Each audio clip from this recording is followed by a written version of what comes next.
Welcome to something special. Welcome to TEDx.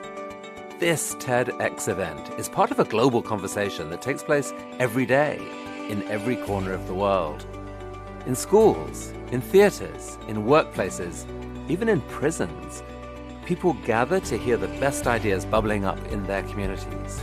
More than 3,000 TEDx events are held every year in 170 countries. It's a remarkable thing. TEDx events are self-organized under a license from TED, a non-profit organization devoted to discovering and sharing powerful ideas in the form of TED Talks. It's not TED itself, but your local TEDx team of volunteers that has done all the work to put on today's event, including booking all of the speakers. It's this team's ideas, dedication, and time that have made this possible. We really hope today's program sparks an exciting conversation. This is a day for curiosity and for skepticism, for inspiration and for action. The more you enter into it, the more you will take out. And now, on with the show.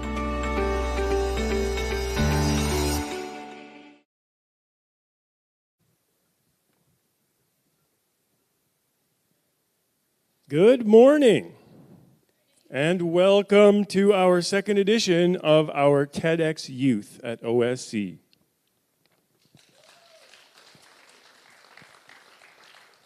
A very exciting day in store for you. We're going to hear from students and teachers and parents, all speaking passionately about the topics centered around this year's theme, perspectives. I'd like to take a moment to frame the importance of this event and why the theme perspectives is so relevant to the OSC community. OSC's mission, compassion, courage, curiosity are all deeply connected to understanding and considering different perspectives. Let me explain. Compassion allows us to recognize and share feelings of others. With compassion, we can approach different perspectives with empathy, understanding that people's experiences shape their viewpoints. This fosters a more open and respectful exchange of ideas. Courage is the strength to step outside our comfort zones and consider viewpoints that might challenge our own. It takes courage to admit we might be wrong and to be open to changing our minds. Curiosity might spark the desire to explore different perspectives, but courage is what allows us to truly engage with them. Curiosity is the fuel that drives us to seek out new information and understand the world from different angles. When we're curious about someone else's perspective, we're more likely to ask questions, listen actively, and try to see things from their point of view. This can help us challenge our own assumptions and broaden our understanding. So, considering different perspectives through the lens of OSC's mission will lead to a more nuanced and well-rounded understanding of the world, guiding us in all sorts of situations. From personal relationships to professional endeavors. I invite you to sit back with an open mind, an open heart, and prepare for a day of thought-provoking and inspirational discourse. I'd now like to invite our MC for the day, Mr. Seneca, on stage. Thank you.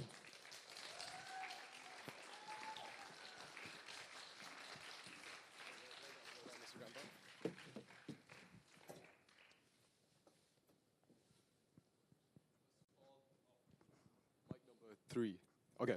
First of all, I would like to thank all of you for coming back for TEDx if you came back from last year's event.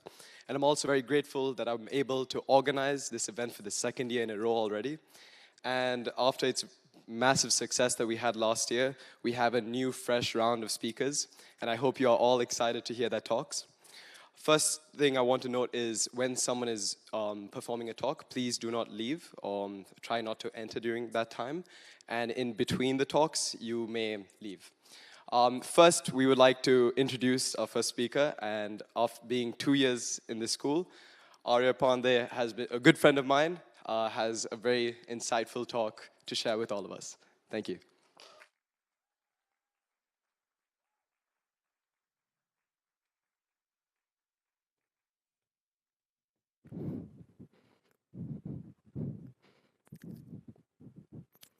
Hello, my name is Arya, and I will be talking about cultural diversity. I am just 15 years old and have already lived in over 5 different countries. Being surrounded by students and teachers in the 3 different international schools I've been a part of, cultural diversity has always been a big part of my life. I was born in Sweden, but then moved to Germany, but I don't really remember these years as I was pretty young. The first move that I can remember experiencing was moving to New Delhi. I lived in New Delhi for 7 years and spent most of my early childhood there. I remember being close to my grandparents as they lived only 5 houses down the road from us, and living in New Delhi really helped me connect with my roots. Then in 2018, I moved to Bangkok in Thailand, where I stayed for 4 years, and now currently I've been living in Sri Lanka for the past 2 years. Cultural diversity can mean many different things to different people, such as food, festivals, customs, or all of them. Firstly, I'll be talking about festivals. Living in New Delhi, festivals was a huge part of the culture there, and I remember going to and from school and seeing the busy streets light up, especially during Diwali season. Diwali is a festival of lights, and I remember seeing the entire city light up as there would be small diya lanterns all over the city and houses. And then there was Holi, which was one of my favorites, where you would go down the streets and see everyone playing with water and colors, and it would be a fun experience to share with your family and friends. These 2 festivals had a huge significance to me, as not only were they a part of my heritage, but they also helped me connect with my roots and family. As I left the country in 2018 and moved to Thailand, I noticed the similarities between the country's festivals. For example, Loy Krathong is a Thai festival where people float small lanterns in lakes. And I noticed how similar it was to Diwali, as the lakes would be lit up in the exact same way that the city would be lit up in India. And so was Songkran in Thailand, which was one of the biggest festivals all year, where Thai people would celebrate their new year by splashing water at each other, and all the streets would be filled up with everyone having fun and splashing water. And this reminded me of Holi, as they were almost exactly celebrated in the same way. And just a few days ago in Sri Lanka, the Vesak holiday caused so many beautiful lanterns all over the streets, which reminded me of Diwali and Loy Krathong. Experiencing different cultures not only made me realize how similar they were, but they also made me realize how unique each one of these festivals were. One of my favorite parts of cultural diversity is food. Me and my family love food. We have almost been to every famous restaurant in every country that we've lived in. And even living there, my mother, who is sitting in the audience right there, would always make the country's famous foods for us for dinner, or she would always help give them to all of us to try. But food is not the only thing that I would like to thank her for. My mom is one of the most inclusive, loving, and social people I know, and even though we would constantly move, she would have no trouble fitting into the multiple friend groups that she is now in, and always making an effort to talk to almost everyone there. Even with the hundreds of parties that she was invited to, she made sure to have genuine friendships with almost each one of them in the parties, and I would watch her as I was a shy girl when I was little, and I would watch how social and how amazing she was when she would meet new people. Seeing the way that she interacted while meeting new people really influenced me on how I interacted with my friends while meeting new people. Even though I've got to experience so many different cultures while moving around, the biggest impact that I have had while moving has been meeting new people. Some of my friends are sitting right there, and I can't thank them enough. Meeting new people has taught me so many different things, as I have learned so much about their culture and also learned how to connect with so many different people who are different to who I am. And I think that connecting and learning from different people is one of the most important skills that one should have. Working together with different people also helped me learn more about their cultures, and getting to know what they were like helped me be more inclusive and open-minded. But at the same time, moving has also been extremely hard. Each one of my moves has been tougher than the last, and it's hard to move from a place that I've called home for countless of years. And it has also been hard to leave my best friends from the countless of countries that I've moved to. But as I look back at it now, I see how it has shaped me to the person I am today. Cultural diversity has not only been a big part of my life, but it has taught me so many different things. It has taught me that change is consistent, that change will always be a part of my life, and so on. It has taught me to be inclusive and to care for new people who come to the country that you're currently living in, and to also be inclusive and kind to all. And lastly, it has taught me to adjust faster. It has taught me to adjust to new experiences and new lifestyles, which has helped me, which will help me currently and will also help me in the future.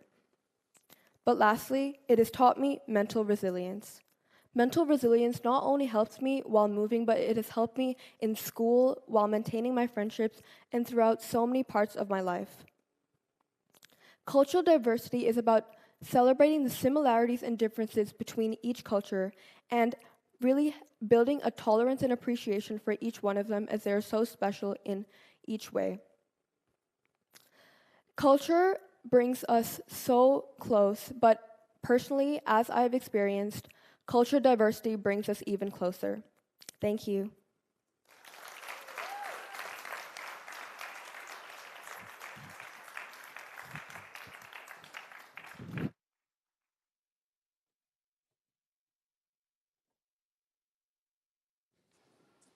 What a wonderful talk that Arya just shared about home. Really got me thinking about the fact that she's leaving soon and I'm going to miss her quite a lot. Anyways, can we please give a round of applause to the next speaker that we're going to bring up, sharing her perspective on homes. And her entire perspective is so wide-viewed because she's a mother of 4. She works as the HR consultant in the UN. And yeah, can we please introduce Ms. Sanchita?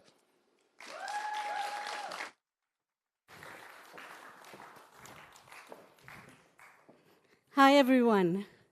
So let's try a little experiment. Can I have all of you close your eyes for a few seconds?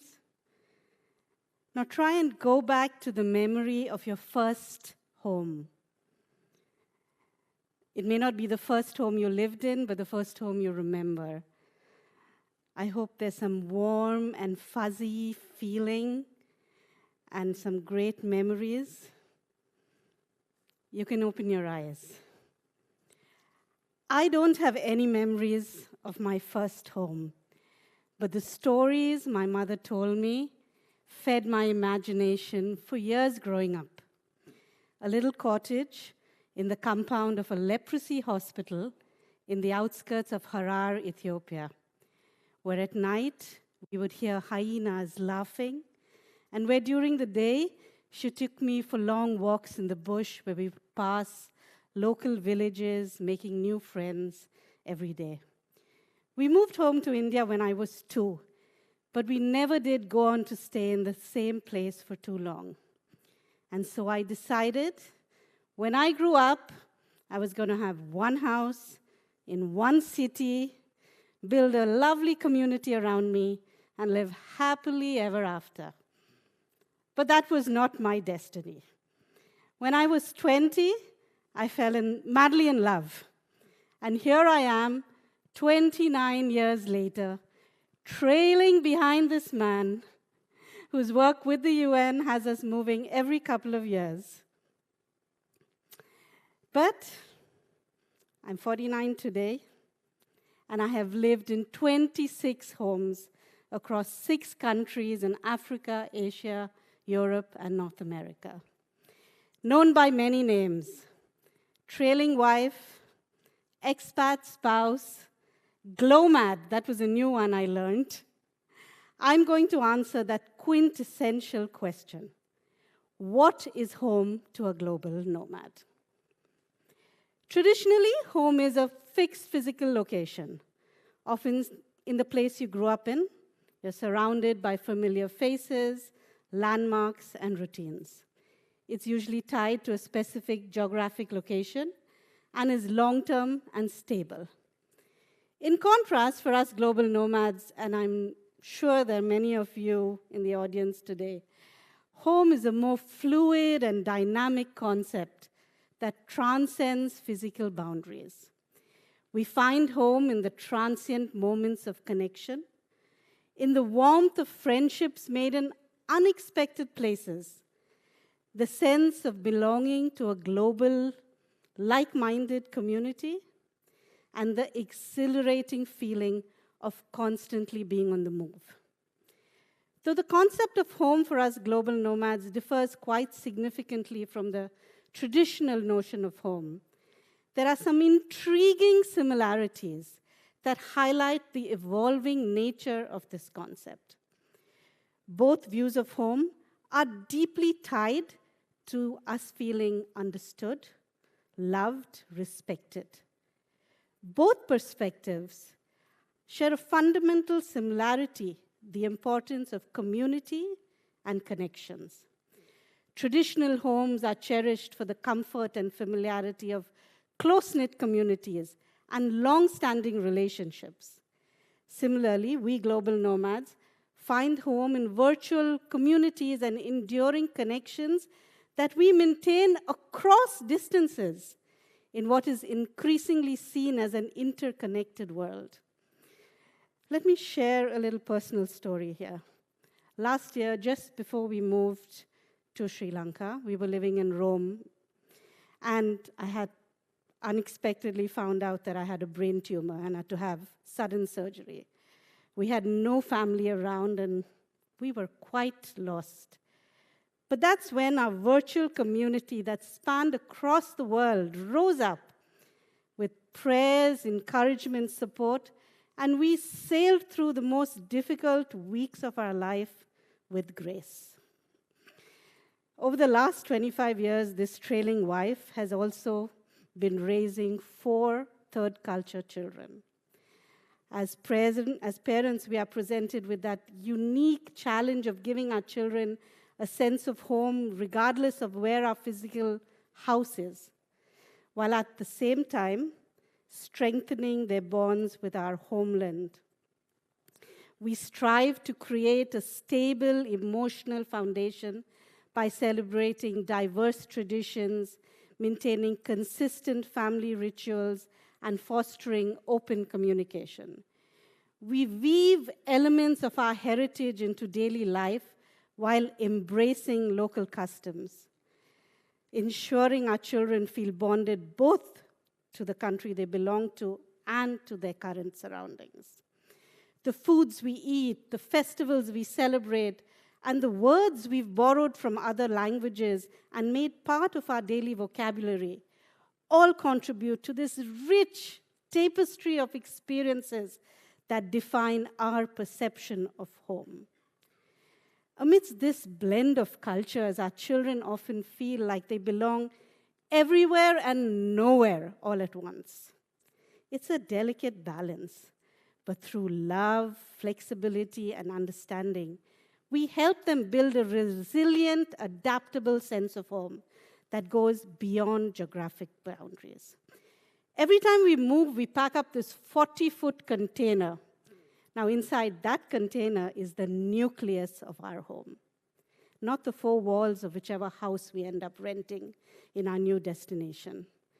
As we unpack and the familiar furniture, painting, and other odds and ends begin to fill up the house, we take a deep breath and we say, we are home. Though the house is alien, Having our known favorite belongings surround us makes the transition so much easier. It gives the children a sense of security and belonging. It tells them that we may be living in a new city, in a new house, but we are still the family we always were. We are bound together by this tapestry of eclectic goods that are carefully unpacked. And just like the belongings that have come in unscathed, for the most part, we too will find our rightful place in the house. We too will find our rhythm. They say that as global nomads, we belong to every place we have ever lived in, and yet have no place where we truly belong. The price is high. The reward is greater. But this is my destiny. And so I nurture this crazy, magnificent, sometimes strange kaleidoscope of everyone I have ever met and every experience I've ever had. Each encounter laying an added layer to my identity. A place where I feel loved, secure, and safe. I'm 49 years old, and I have lived in 26 countries, in 26 houses in 6 countries. But there's only one place I call home, and that is here. Thank you.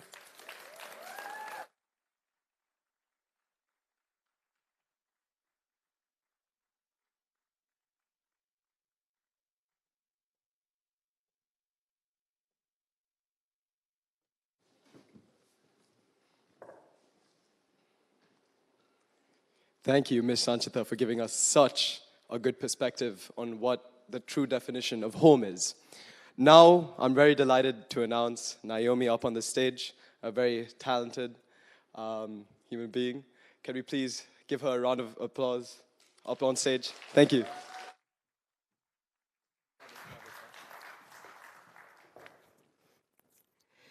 Hi, everyone. I'm Naomi, and I'm here today to talk about the Barbie movie, deconstructing it, and bringing to awareness the patriarchy, and that it is a harmful societal system that affects men and women alike. Before I start, I would like to apologize in advance if I mess up a lot of times or if I speak too fast. My mom says my brain's like a Ferrari engine, but with bicycle brakes. Some of you may have watched the Barbie movie, and some of you may have not. But I grew up with Barbie. I loved all of her other movies, including this one. And I loved the diversities and the fashion that she presented. But the fundamental things that Barbie portrayed to me was kindness, being a good friend, and being nice to even those who weren't so nice to you. And as a little girl, she empowered me to dream big, to go after my dreams, and to not let judgmental comments of anyone get you down, because you can be anything. To bring some context into this, prior to 1959, most little girls played with baby dolls, because at the time it was highly expected that little girls grow up to be nurturing and to be mothers. But don't get me wrong, motherhood is in my highest favor. But I think that little girls should have the ability to want to be other things as well. And a woman named Ruth Handler saw her daughter playing with paper dolls that were depicted as grown women.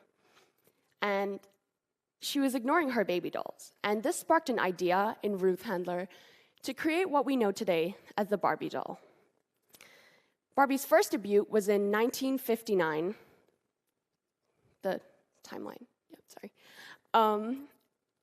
So the timeline shown presents Barbie's journey, showing little girls that they could become an astronaut, a doctor, or an astronaut, or a lawyer, or a CEO, and so much more. And this timeline also showed that Barbies progressed throughout the years. There were Barbies of different body types and different skin tones, so little girls around the world could identify themselves with a Barbie that they feel resembles them. Barbie starts off in Barbie Land, and Barbie Land was a utopian world that was run entirely by women, by Barbies, with Kens having no real purpose. But the movie brought to light the importance of recognizing and rejecting the misogynistic structures of society. The movie pushes men to also recognize the harmful effects of the patriarchy and unequal societal structures as a whole. So the movie's aim was to prompt the viewer to break free of the idea of gender roles. Barbie is prompted to go into the real world because changes started happening to her. Emotions like depression, irrepressible thoughts of death, and sadness. And this prompted her to go into the real world to find the reason she was there, because the person who was playing with her was feeling all these emotions. And when she goes into the real world, she finds her mother and her daughter, Gloria and Sasha. And the reason she was there was not for the daughter, but for the mother, because her daughter had grown up and out of Barbie and far away from her mother. And she came to Barbie Land with Ken, who invited himself, more or less. And when they came to Barbie Land, Ken went back. When they came to the real world, Ken went back to Barbie Land and implemented a patriarchal system and called it Kendom Land. It was back.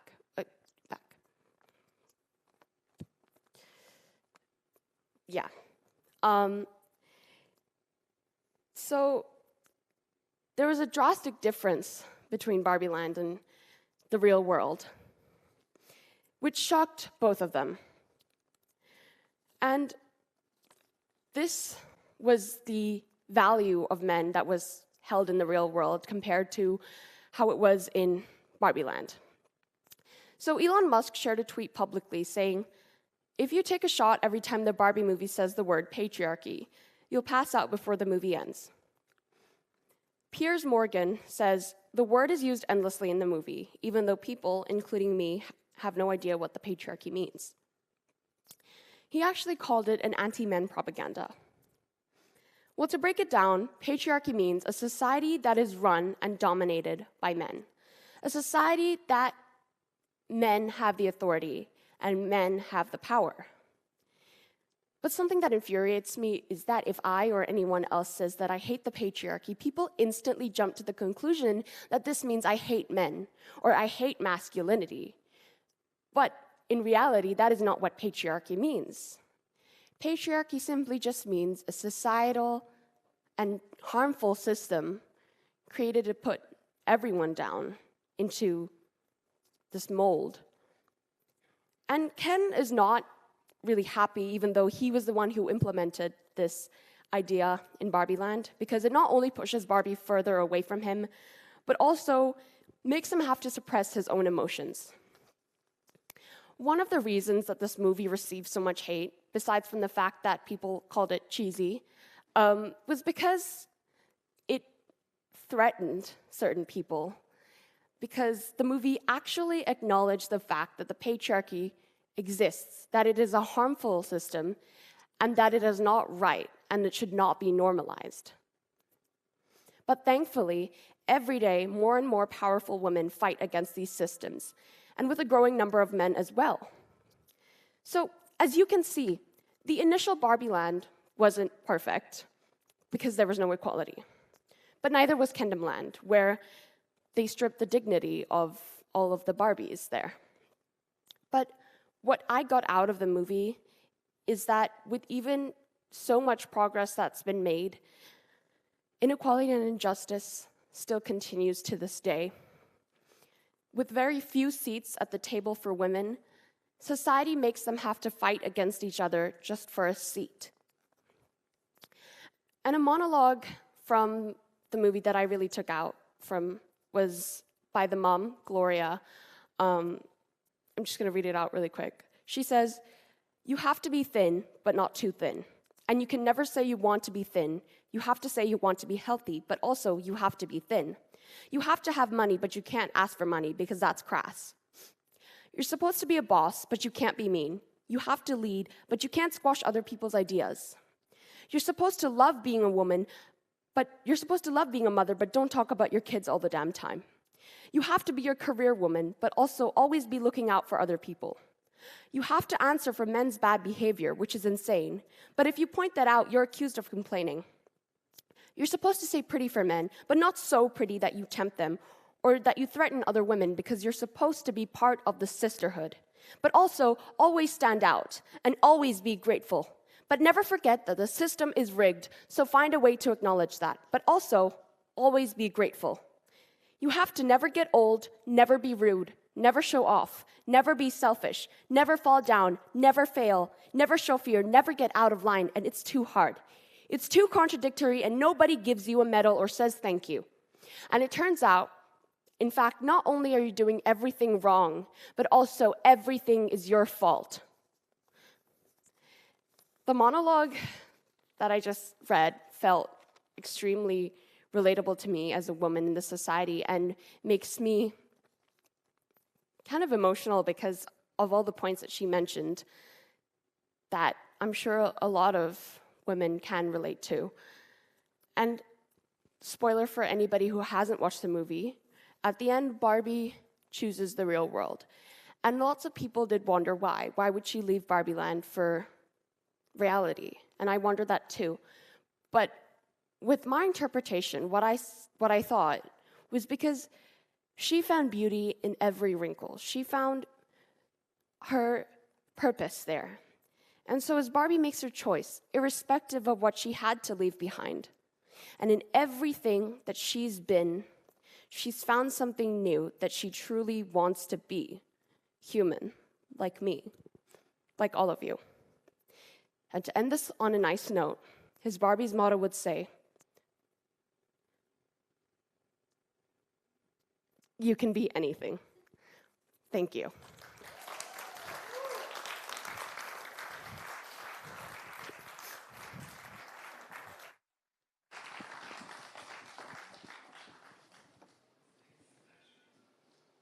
Thank you very much, Naomi, for your perspectives on patriarchy, gender roles, and societal expectations. Now I'm very excited to introduce our first interlude with the boys that I could call like my little brothers, Ethan, Benji, and Josh, to do a performance, "Creep" by Radiohead. Please welcome them on stage. Ethan, do you need any help?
like an angel.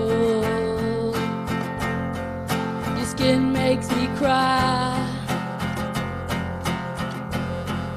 You float like a feather in a beautiful world. You're so very special. I wish I was special, but I'm a creep. I'm a widow. What the hell am I doing here? And I don't belong here. I don't care if it hurts. I want to have control. I want a perfect body. I want a perfect soul. I want you to notice when I'm not around. You're so very special. I wish I was special, but I'm a creep. I'm a widow. What the hell am I doing here? And I don't belong here. She's running out the door.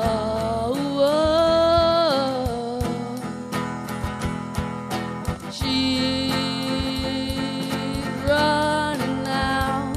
She run, run, run, run.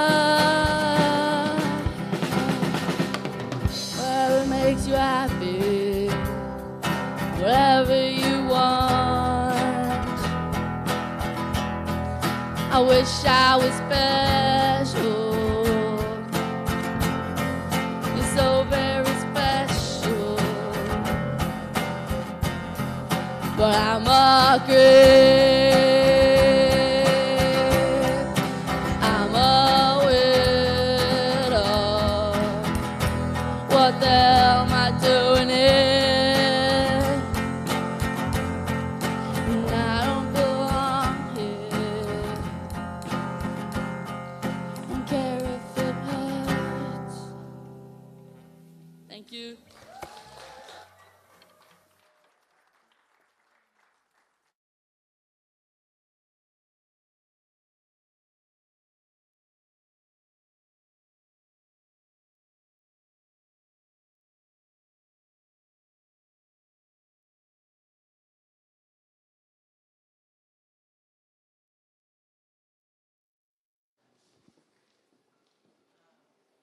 Thank you for that wonderful performance.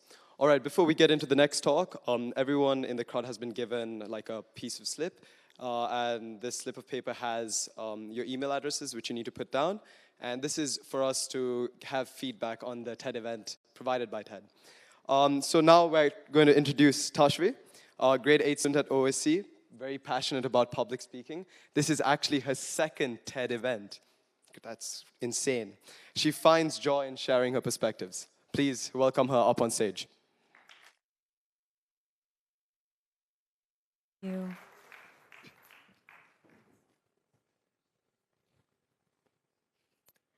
Imagine an artist stood before a blank canvas, poised with a brush in their hand.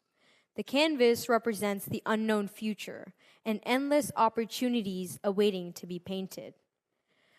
The confidence has the ability to turn a blank canvas into a full-blown masterpiece. Bold strokes representing the testaments of one's beliefs and ideologies. The inner self-assurance that reinforces steps for room for creativity despite the fear of failure. Good morning, everyone. Hello, my name is Tashvi, and I'm a grade 8 student.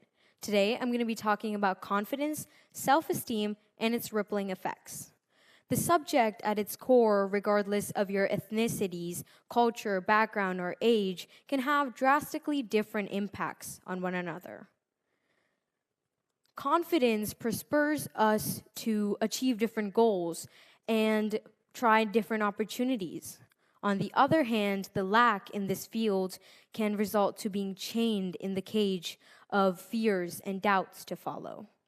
Further, I'll expand on the connection to perspectives, growth mindset, and the rippling effect, and their ability to completely transform our lives. A study done by the American Psychological Association actually proved that individuals with higher sense of self-esteem and confidence resulted in better overall psychological development and lower levels of stress.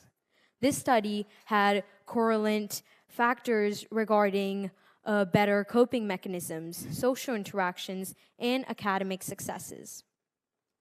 The study, as proved, also has vital significance regarding overall better confidence as well as being the best version of ourselves in everyday life. Confidence, the base idea here, is the ability to embark on new adventures and try different opportunities. A subtopic that is prominent and emerges through is self-esteem. Self-esteem is an intertwined perspective from within. Have you ever lacked self-worth, unsatisfied by your looks or personality, or just overall felt like you were never enough? The inner voice inside of you telling you your capabilities is often to a narrowed perspective rather than the actuality.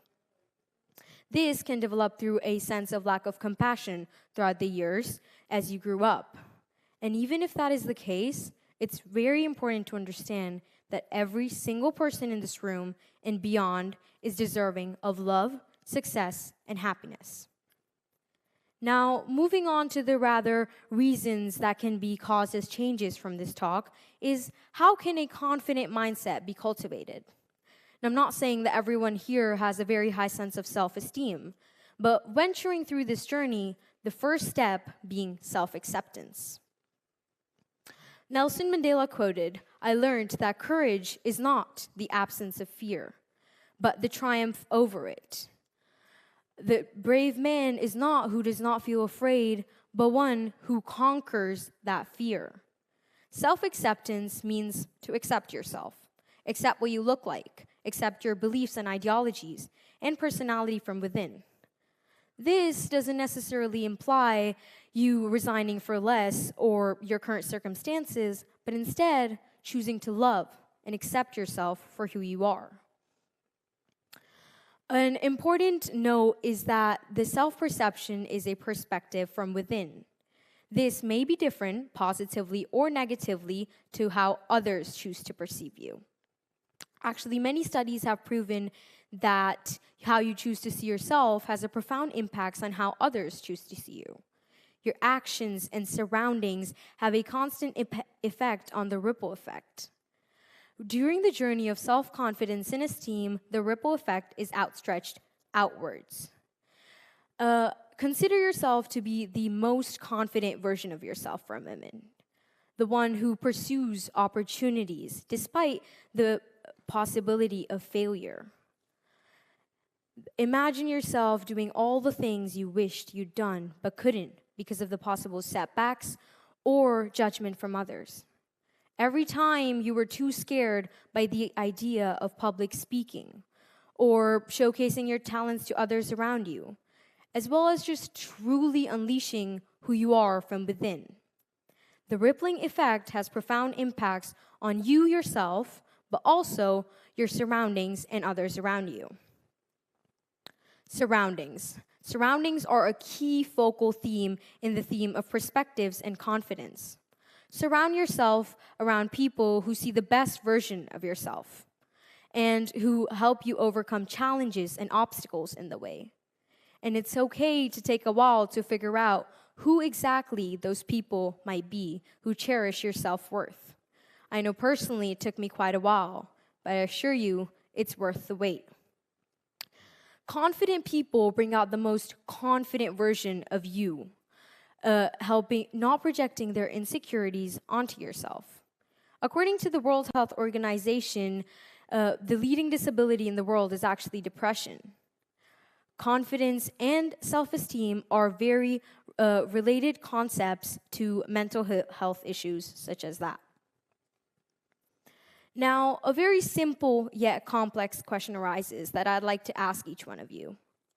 What would you like to do in life? What is one question or accomplishment that you would like to achieve throughout the years? Close your eyes and think for a moment on what that might be. Dreams and manifestations are very broad topics, and they have a strong sense of connection to who we are as well as our perspective of confidence. Now, that doesn't necessarily imply that there is no room of improvement or that you're perfect, but instead choosing to believe in your ability to achieve your goals as well as bounce from setbacks. One of the last aspects I'd like to discuss in my talk today is growth mindset. Being sure of yourself also comes with components of seeking improvement and implementing them. Accepting yourself and choosing to grow and improve from it. The growth mindset, a popularized concept by the psychologist Carol Dweck, is the belief of intelligence can be achieved through dedication and hard work. The growth mindset also helps you view immense problems as valuable expansion of feedback. Why view failure as a dead end when it can be viewed as an array of improvement? This shift is key in our aspects to gain self-confidence and esteem, as well as accepting criticism and nourishing from it. In conclusion, self-esteem and confidence are not immediate traits. They are developed and cultivated throughout time. In the sense of surety within self-acceptance, manifestation and dreams, the ripple effect, and the growth mindset to be cultivated throughout. This is a long-lasting journey, and the first step is accepting who you currently are and believing who you can become tomorrow. Thank you.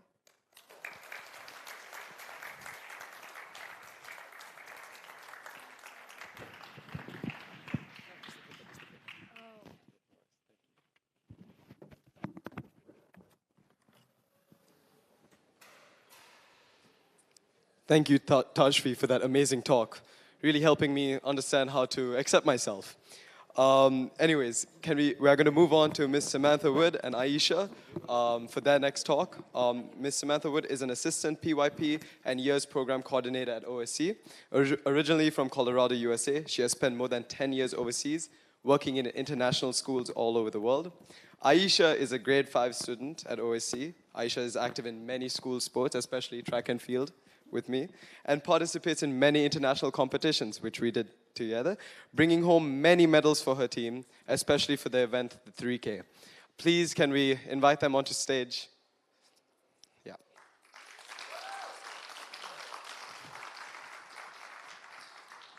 Here you go, Ms. Wood. Say again? Yeah.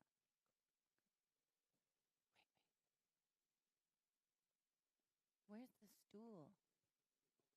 Okay.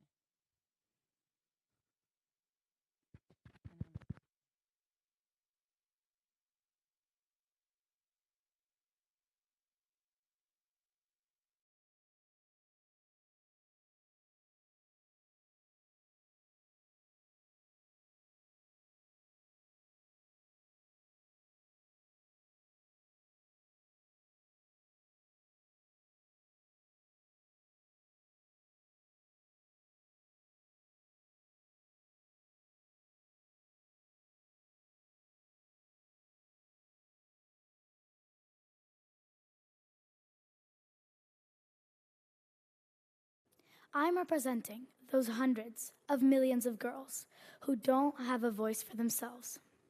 Did you know, from a very young age, society has socialized us to believe that there's a long list of things that we shouldn't or can't do because we are girls. We're often told that we should be more focused on domestic duties and that we're not cut out for certain careers.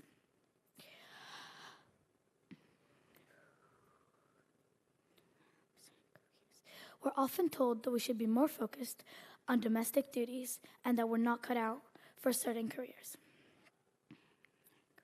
As we grow older, we may struggle with a lack of confidence, which can prevent us from achieving what we really want or what we're good at. This could lead to failure both in our personal and professional lives. I'm here representing the hundreds of millions of women that don't have the opportunity to do so themselves. The weight of female expectations weighs heavy on our shoulders. From a young age, we're bombarded with messages telling us how we should be. High heels, click. Lipstick, check. Always told, look pretty, be nice. But these curated images, they're exhausting.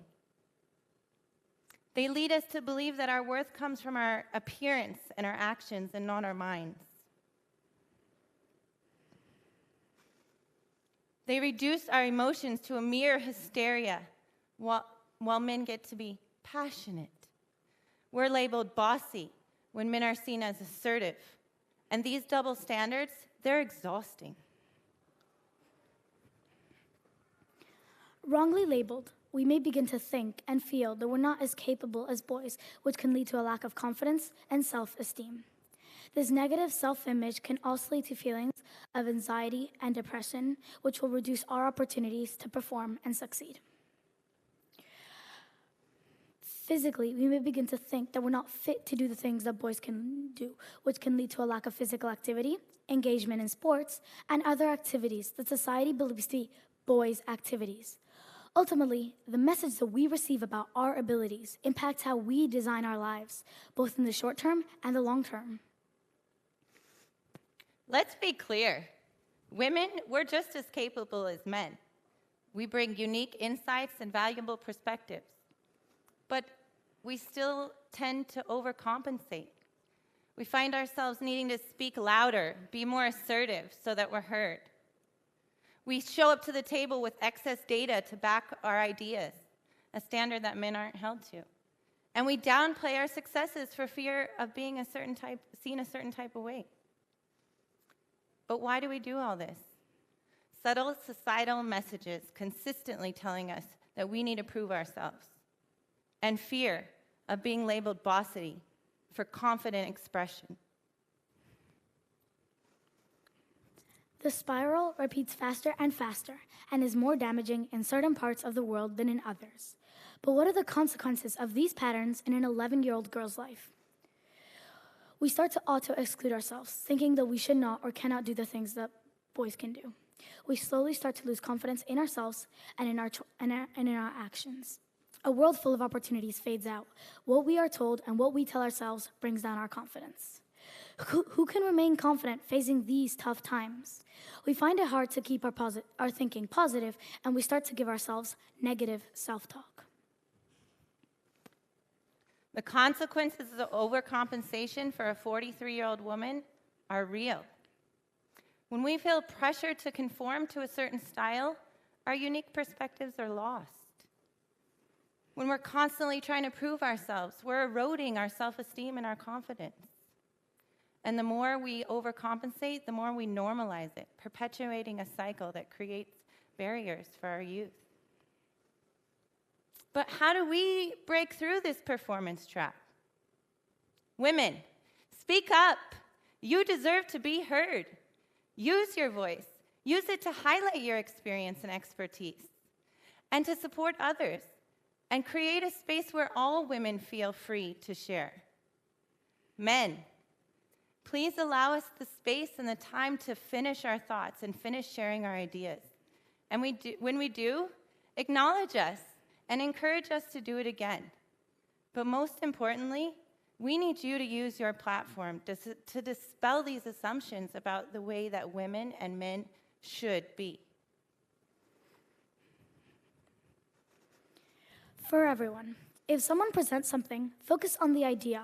Let the strength of the argument, not who is presenting it, win the day. And create a culture of inclusivity. value diverse perspectives, and genuine participation. By allowing all perspectives, we can unlock the full potential of every voice in the room. Let's create a space where we can be ourselves and not a model imposed on us. And we should always be able to generate and share our ideas authentically. Let us be valued for who we are. We're strong, funny, intelligent, and yes, sometimes emotional, and that's okay. Our emotions are a source of many strengths. We are the doctors performing life-saving surgeries. We're the CEOs of million-dollar companies. We're the artists that are moving you with our creativity. We're the mothers, the daughters, the sisters, and the friends that hold our communities together.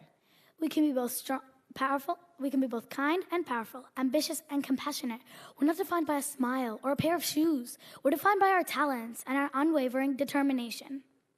And when we are free to be who we truly are, this world will be a more vibrant and compassionate place. Thank you.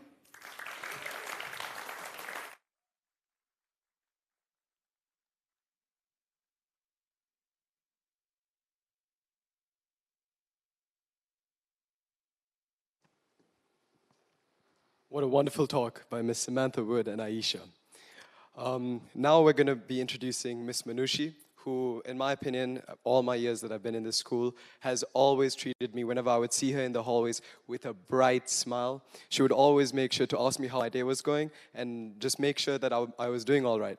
And her talk is about mental health stigma, in my opinion, something that is a massive case in Sri Lanka. Please welcome Miss Manushi up on stage.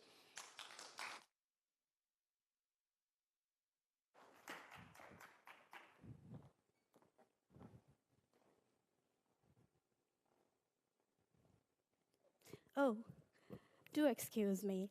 I was fascinated by this image. Let me share it with you. Look at this woman. She's all chained and restricted. But if you take a closer look, you would see that the key to the padlock that would set her free is right there on her necklace. Let me guess. She can set herself. She has access. Am I right? But she remains silent. She remains restricted. This irony struck me. This photograph or the image perfectly illustrates my topic of speech today: how social stigma results in self-stigma when it comes to depression and learning disorders, mental disorders. Let me shed light on how this silent killer takes life around the globe, and especially in my own country, Sri Lanka.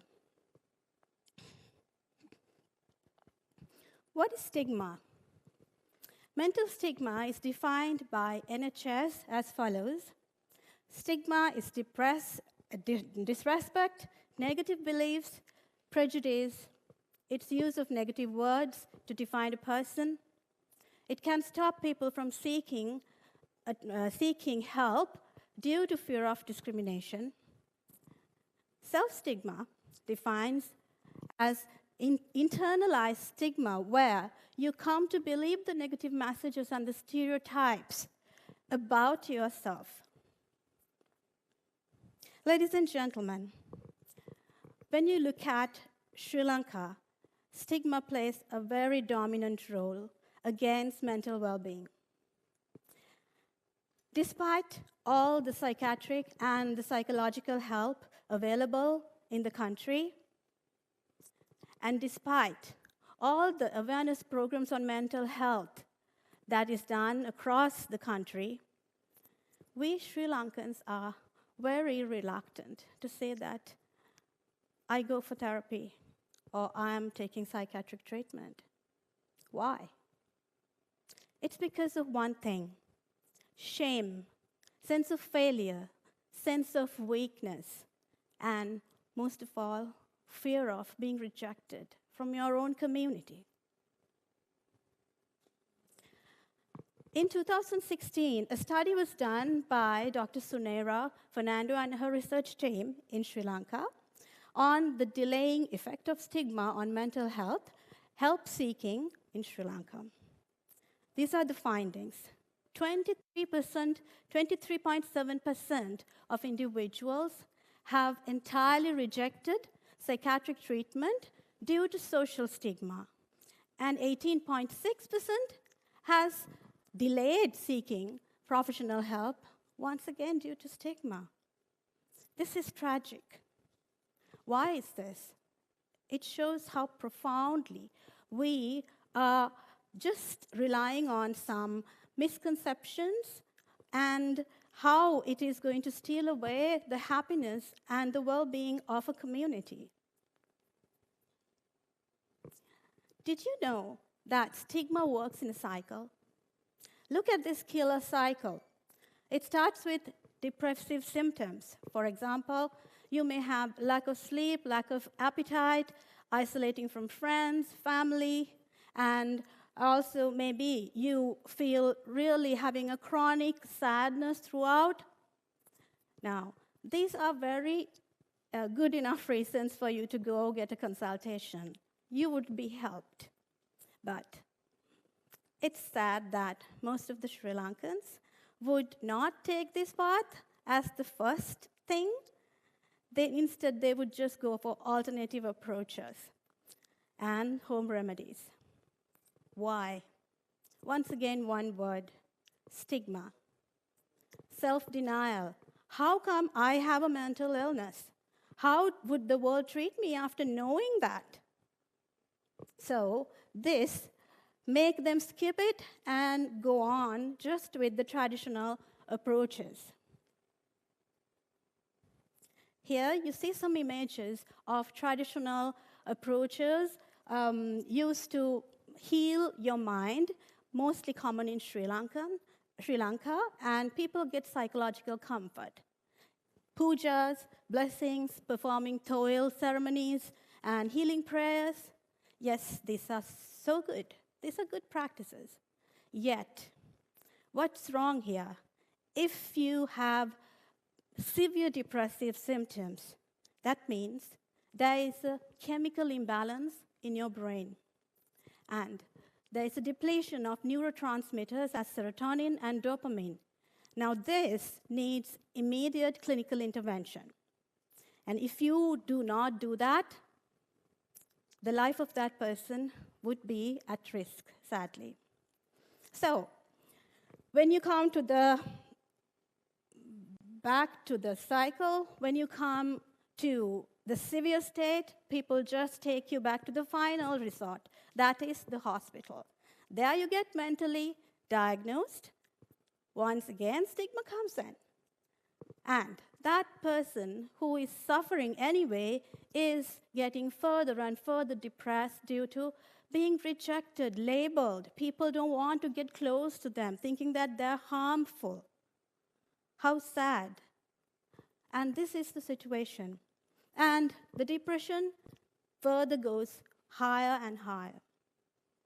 So now, again, the fear of stigma comes, again, avoidance. So this cycle spins on and on and on until we make a conscious decision to change our perspective towards mental well-being.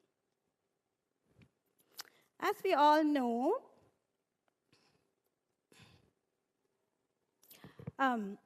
misconceptions and all the false ideologies is what form stigma.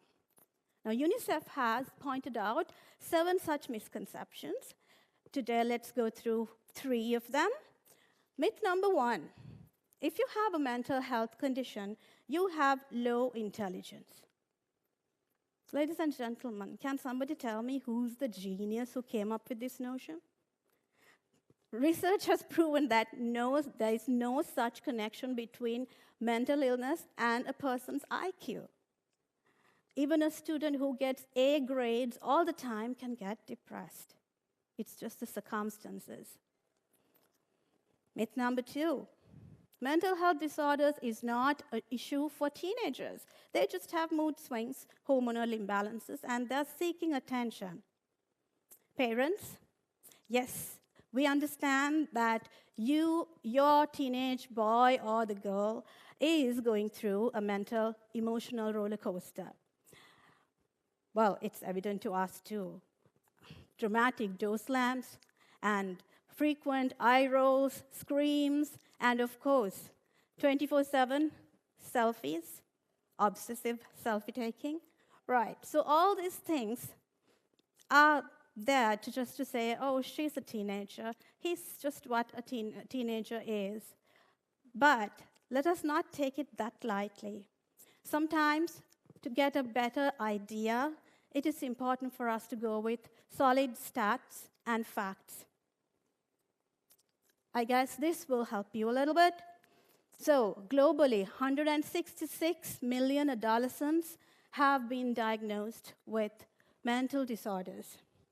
Depression, anxiety, and behavioral disorders are among the leading causes of illness and disability among adolescents. And the most alarming one is the fourth leading cause of death among the adolescents is suicide. Third myth, well, last but least, not the least, I would correct it last but the worst. Being mentally sick is a sign of weakness. Are these faces familiar to you? Some of them are really admirable, and we like them. We enjoy their work. Let me tell you two things that is common to all of them. One, undeniable success and strength to go towards their success journey despite their mental disorders. Number two, they are openly declaring that they have gone through a struggle and have started being advocates for mental well-being. So, who is weak? Who is strong? It's up to us to decide. So, when 1 in every 8 people around the globe is being diagnosed with mental disorders, there's very little doubt that some of us, are already in this special category.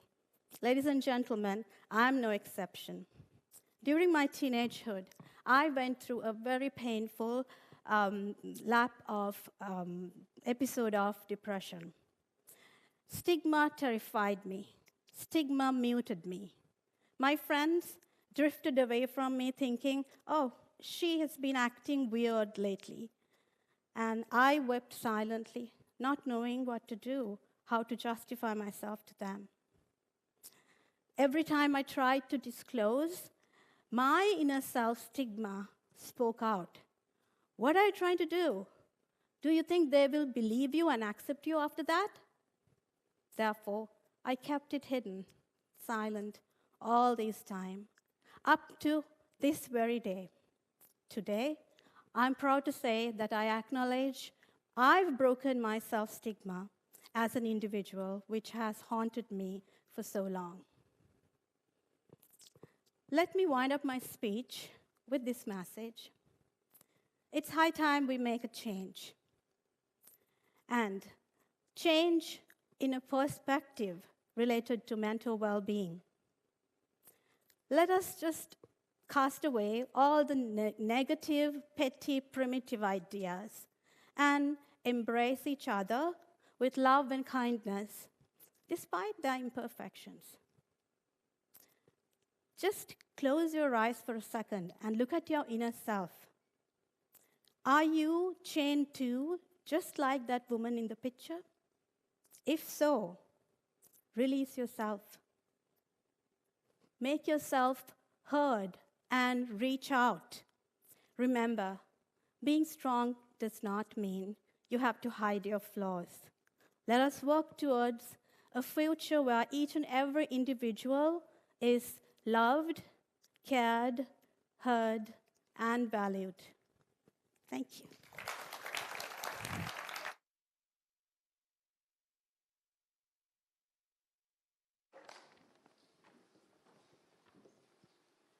Wow, what a talk about a very relevant issue that's going on in Sri Lanka.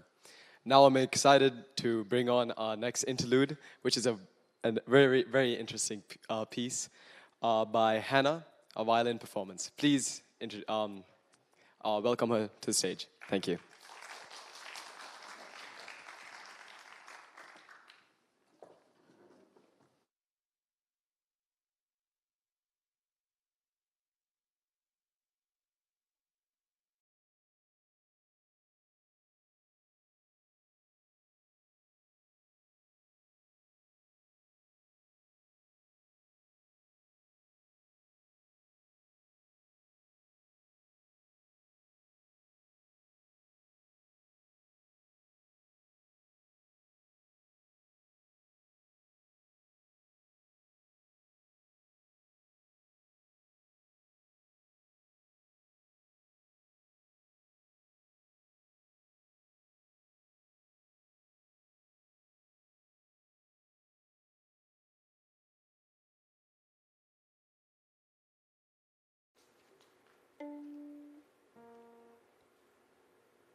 Thank you for that beautiful piece. Now we're entering our break time from 10:30 to 11 a.m. There's food outside. And before we do leave, just one more thing. Make sure that if you're leaving after this break, have your emails written down on any slips that have been given to you. And also make sure that if you want to buy tickets, they are at the foyer. Anyways, have a good break.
So, welcome back from the break. And now I would like to revisit the topic of organizing the TED event. So this year I felt particularly like some weight off of my shoulders, and that was due to this lovely co-organizer standing right next to me, Aura, who made my entire process and the TEDxYouth to come alive. So please welcome Aura onto the stage.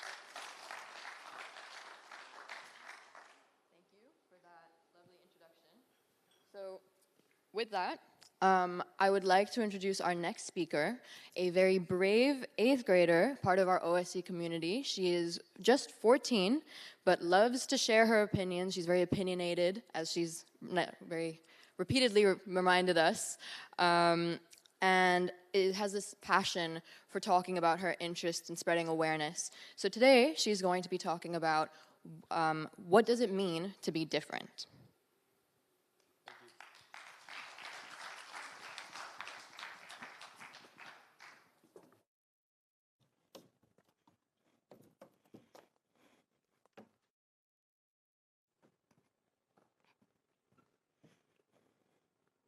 Imagine a world where everyone was the same. We all looked the same, talked the same, acted the same, even thought the same way.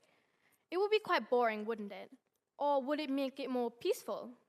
Hi, I'm Talia. I'm 14 years old, and I'm going to be talking about difference. Difference is such a broad topic, and there's so many things that can make us different. Our identity, our culture, our ethnicity, our religion, and just who we are as a person, with our appearance and personality. These can differentiate us from so many groups of other people, and it just makes us feel just different in general.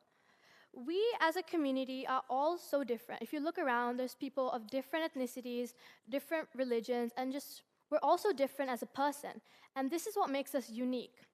Us as humans, there's 8 billion of us, and each one of us are different in every single way. Sometimes differences can be seen as a negative thing, because difference is seen as not normal. We are only used to what we surrounded ourselves with and what we have experienced. Our experiences and our culture and everything we've been shown to is what we've normalized, and anything that isn't what we're used to is seen as something different. But is this necessarily a negative thing?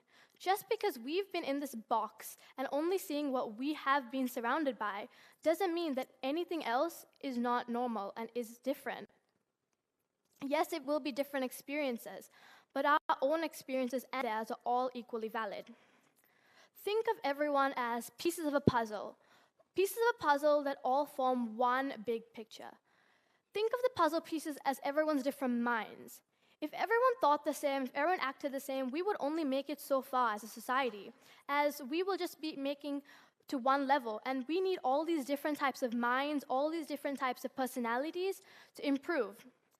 It is so important to surround yourself with different people and have diversity, as these people can help you improve as a person. Us as humans are so prone to comparing ourselves and noticing the negative in ourselves, we never think about the different capabilities we have. Just because someone else is better in a different subject, just because someone else is more talented in a sport that you wish you were at, doesn't make you any less capable. Our capabilities are so different. Someone else's weakness can be your strength, and vice versa. There's so many factors that make us different, and each one is valid. Think of 2 ecosystems, an ocean ecosystem and a river. They're both so different, but they both convey the same thing. They're trying to make the world work and make the world a better place, just like us as humans have the same goal.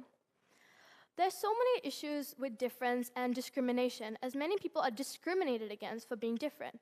So many issues all around the world are caused because of the lack of open-mindedness that us as humans don't have. We only see what we know, and we need to start becoming more open-minded to everyone around us. Having respect to other people's cultures is so important, as these people who are being discriminated against can feel so invalidated, and we need to start showing that we understand their perspectives. We only see one side of the world, such a little part, and there's so many people, 8 billion people, over 5,000 ethnicities, 7,000 languages spoken, and multiple religions practiced, and we know so little. Through social media, I feel like we can learn so much about other people as they share their own experiences and the way that they live. We find out all about their lives, and our minds are just open to this idea of other people and their differences. Their differences can be seen as something positive, because just because we aren't used to it doesn't mean that they don't have a role in life. They can help in so many different ways, and working together as a community can really benefit us. Labeling people and stereotyping them can be so harmful, as not many people are fit into these categories. Categorizing people and fitting ourselves into boxes is so harmful to yourself and others, as we are more than just a label we fit in. Everyone is so different, people look different, speak differently, and you cannot categorize people into one box, as each person is their own person. As an audience, I'm sure that you have differences within yourself that you have struggled to accept. We all struggle to accept some of our differences, as we always wish to be different. We focus so much on the negatives that it outweighs the positives in our minds. Focusing on some of the positives, differences that we have, can really help us embrace who we are. By accepting our differences and understanding that that is who we are going to embrace them and show it to other people. We are showing our perspective to other people. By showing our perspective to everyone, we are opening their minds to our lives, and this can help people understand each other so much more. It is not our differences that divide us. It's our inability to understand and embrace these differences that does. There's so many ways that people are being discriminated around the world, and I think that opening our eyes to their differences and their point of the story can really help. So I'd like to leave everyone with a quote by Emma Stone. What sets you apart can sometimes feel like a burden, but it's usually what makes you great. Accepting who you are and your differences can be so impactful to everyone else, and understanding their point of the view. And this can make to a better world. Thank you.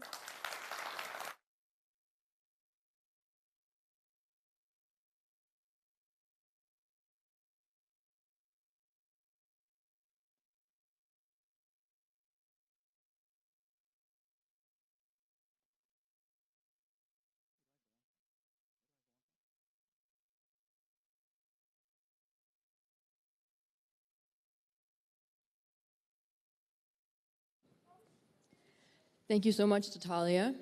Next up, I would like to invite a close personal friend of mine and someone who makes up a very vital part of the OSC community. He's been here for most of his life.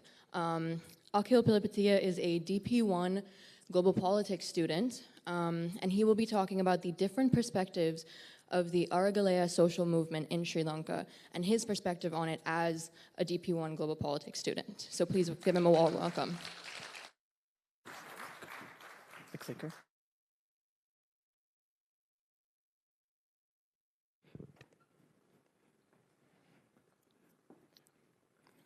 One second.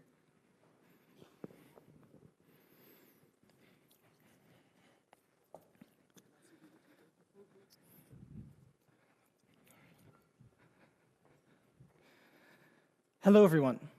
My name is Akhil, and today in my talk, I will be talking about politics and perspectives.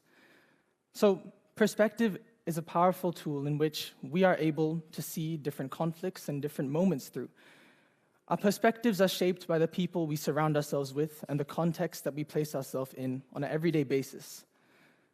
So, before I get started, I'd like to ask you all a question.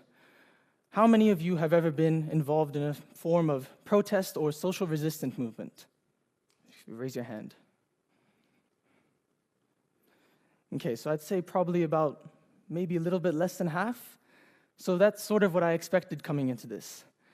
And that ties back to my key theme of perspectives. What shapes your perspective and the implications that has on social resistance movements? And to dive into that further, talking about the Aragalaya. So what is the Aragalaya? The Aragalaya, translated meaning struggle, was a pivotal moment in Sri Lanka's history in which, regardless of ethnicity, social class, or other socio-political contexts, individuals and groups from around the country gathered at a central point in the Golface Green to engage in protest, demanding change against the Rajapaksa government. So as much as the Aragalaya served as a pivotal and revolutionary moment in Sri Lanka's history, it also served as a revolution for myself and in the development of my own perspectives as both a person and also somebody studying global politics today. So, in 2022, when my parents and my sisters and her friends first decided they wanted to visit the protest site, I didn't really know what to expect, and I was going into it somewhat blind. At the time, being a 9th grade student, I hadn't had the opportunity to engage with complex topics like social resistance movements, and even if I had, they had been limited to YouTube videos I had watched or classroom presentations I had listened to my peers give over a Zoom call. So in that sense, I was quite narrow-minded in my view. And I think that's what led to the gravity and the broadening of my own perspective that occurred when I first visited the site. I'll never forget when I first stepped foot onto that golf-faced green road.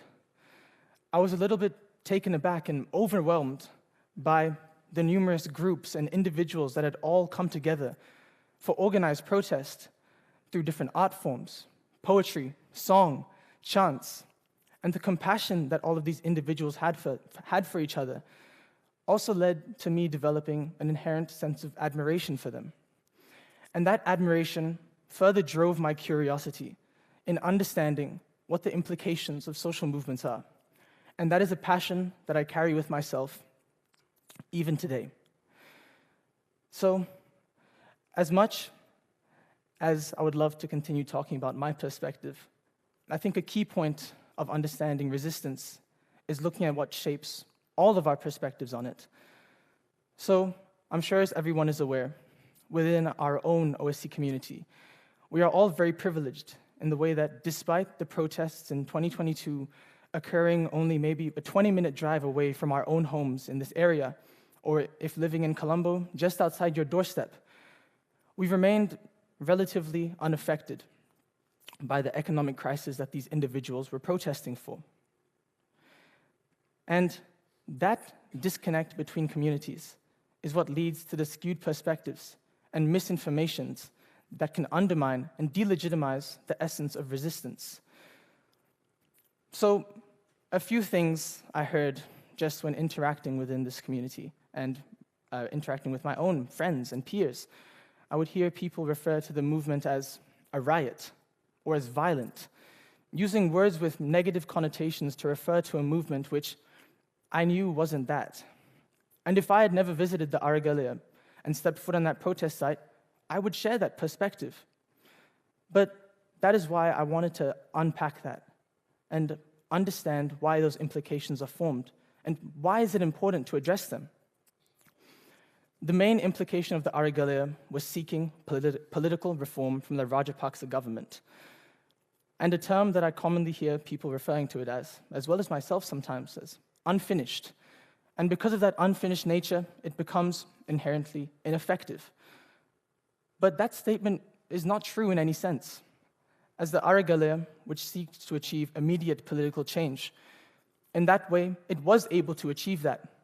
As for the first time in history, a president was actually forced to resign from his position of power as a result of the demands of the people. And in that way, by calling the Aragalea ineffective, is to undermine the voices of the people who are taking place in those protests for hours and hours on Gullface Green. And by undermining those implications, we're narrowing our view. This comes down to perspective and the context that we place ourselves in. By disconnecting ourselves from other communities, we'll never truly be able to understand the essence of resistance and how important resistance is to the evolution of our social and political contexts.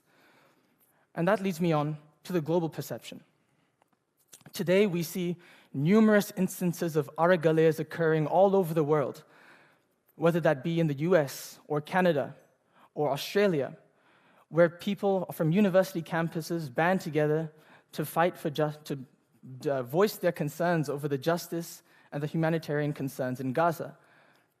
Whilst they may be different in their ethnicity, their social contexts, they're united under the same belief of justice. And perspective is the tool that enables them to achieve that change. And why should we all care about perspective, about resistance? Well, Resistance is the fundamental tool that is needed to seek change. If you think about any achievement in human history which we can be proud of, whether that be the abolition of slavery, LGBTQ rights, women's rights, all of these issues have been addressed through the voices of the people and their ongoing demand for change. And what drives that? A joint perspective. And coming back to the theme of unfinishedness, resistance in itself can never truly be finished. And in the case of the Argalea, that word is no longer used to refer to the many little social movements that occur in Colombo on an everyday basis. But does that mean that Argalea has died or that resistance has died? No. Because the fragments left behind by the Argalea and the new perspectives which carry on that legacy is what shapes the future and facilitates change. And it is what will drive and it is what will allow people to continue demanding for socio-political equity. And I'd like to finish this with a quote from Arundhati Roy, in which he says, "There's no such thing as a voiceless person, only the preferably unheard or the deliberately silenced." And in saying this, I'm not asking all of you to go out after this talk and to scream and demand change. But the one thing I want to discover for myself and for everybody here is that by opening your mind to new perspectives, by surrounding yourself with other people with different perspectives from different contexts, that is what facilitates a greater future in which all of our voices can be heard. Thank you.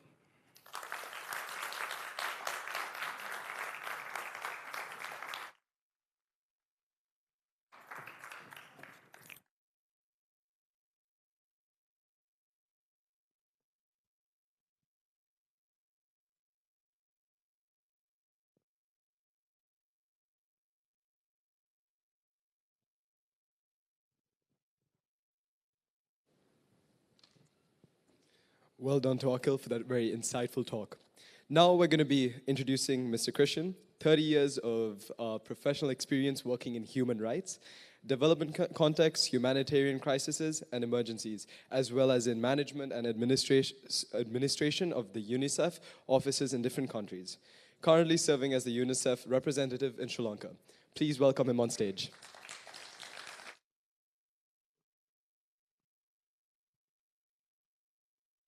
Thank you.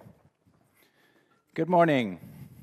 Today I'll be talking about empathy as a way to reduce stress and avoid misunderstandings. I want to start with a simple example of something that's not subject to misinterpretation. A simple number. But wait a minute, what kind of a number is that? Actually, it is subject to different interpretations. As these gentlemen show us, there seems to be a big argument over whether it's a 6 or a 9. So even the most simple example shows us how important it can be to think about other perspectives, understand where someone else is coming from or what they're seeing. So I want to talk about empathy. What is empathy?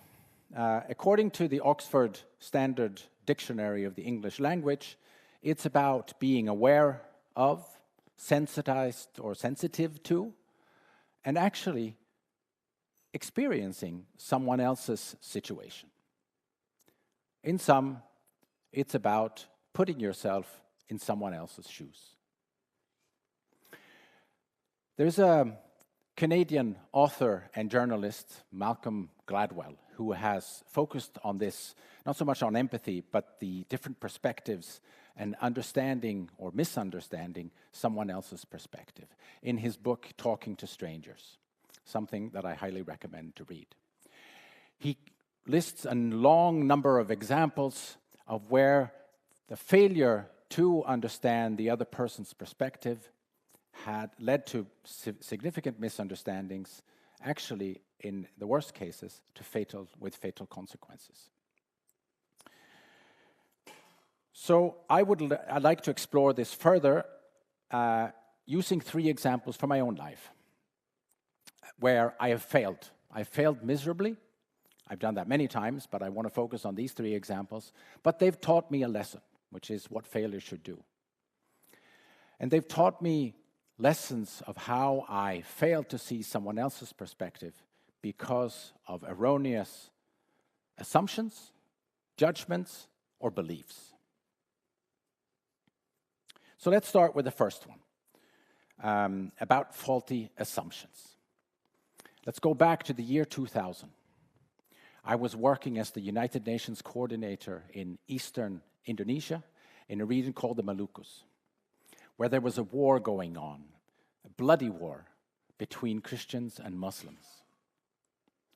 Lots of people were displaced, they were running away from the fighting, and they were housed in camps and shelters that were overcrowded, unsanitary conditions.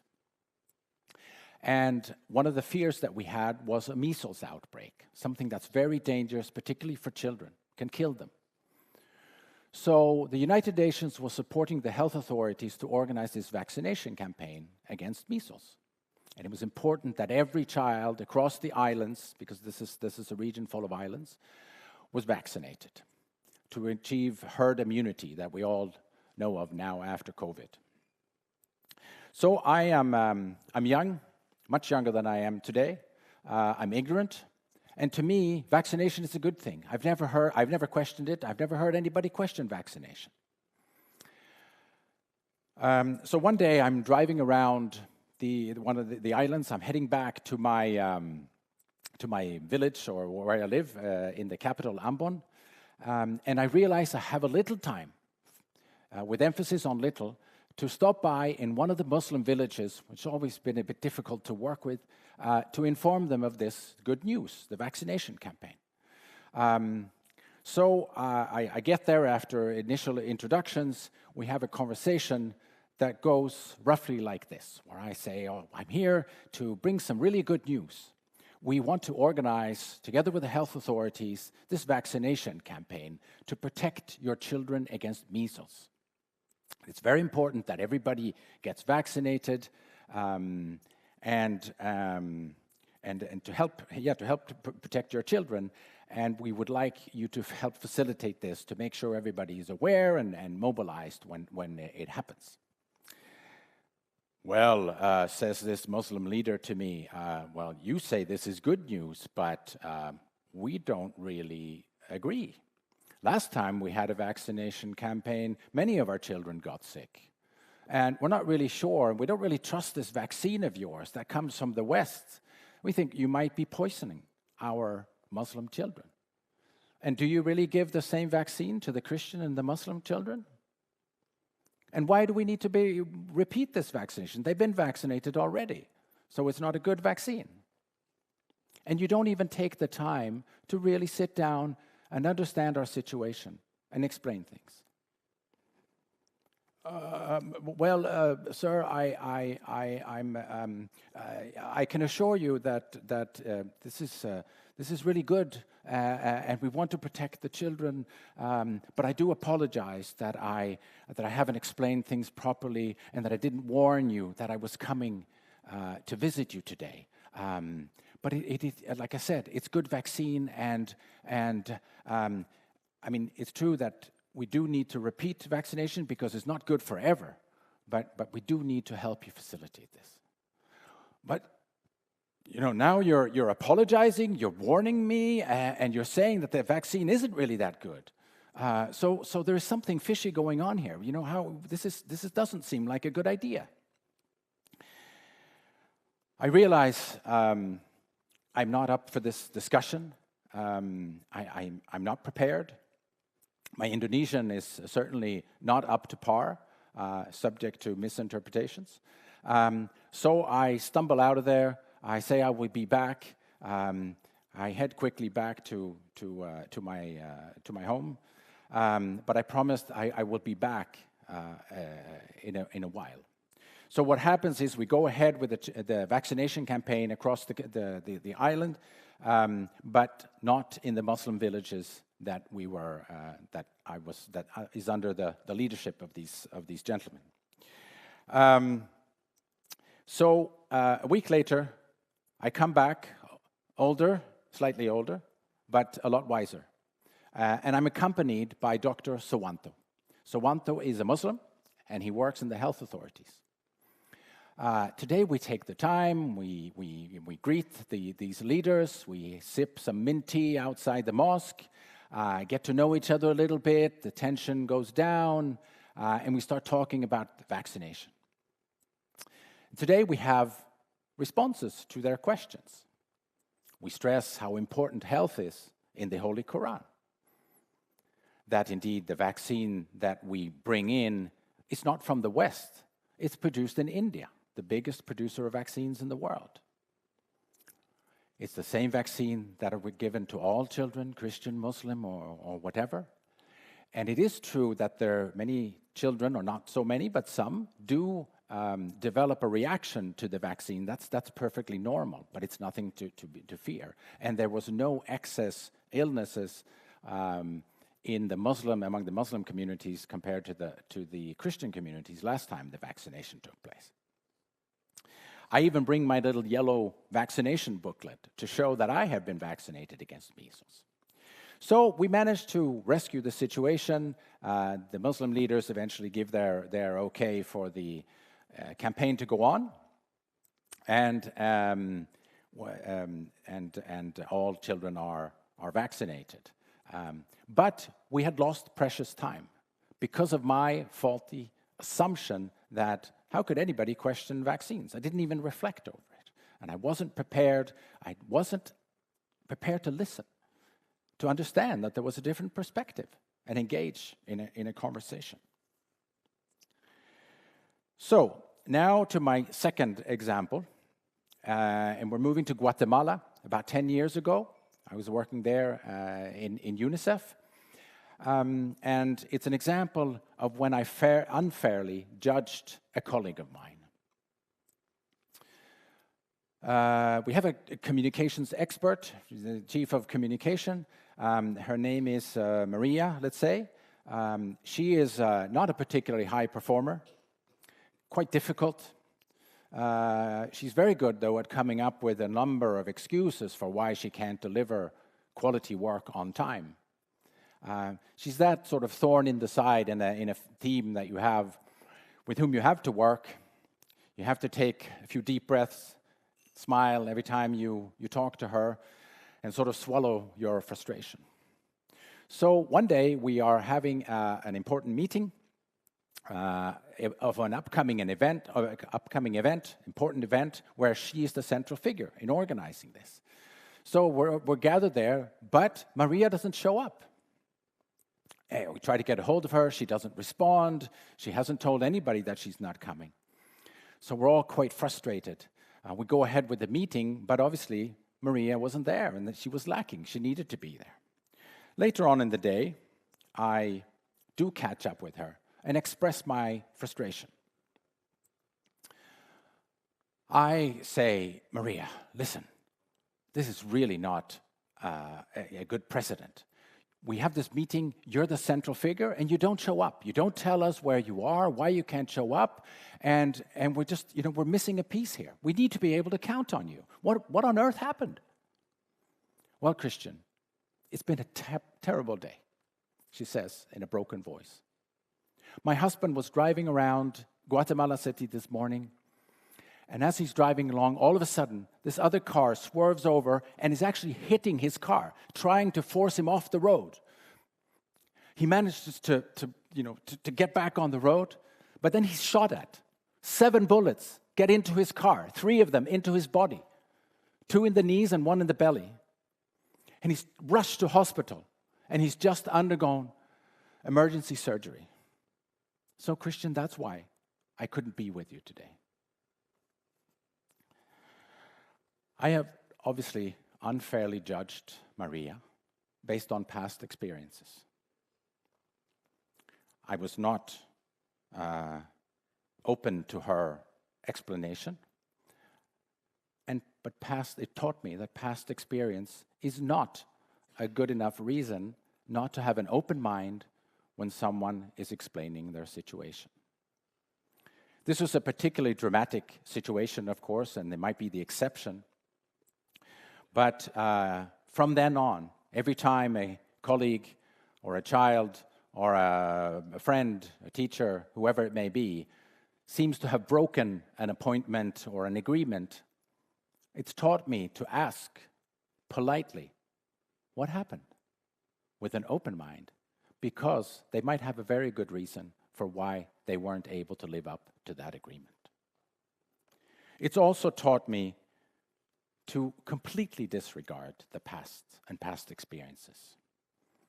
When someone comes to you to share an idea or to express an opinion or come with a proposal, every situation is different and everybody deserves to be heard without prejudice. And that's really been a cardinal rule of mine ever since. Now to my third example, and we go to the sports world. And it's about when I was little, I had this wrong belief that I was destined to be runner-up or second to another runner. Always second best. I was 15 years old. I was living in Sweden. We had a training group of a few people. I was a pretty serious long or middle and long distance runner. And in this group, this training group, there was Thomas. Thomas was the best. He always beat me. Every single race he beat me. I'd never beaten him. And let me stop for just a second to talk a little bit about tactics in middle and long distance running. There are three standard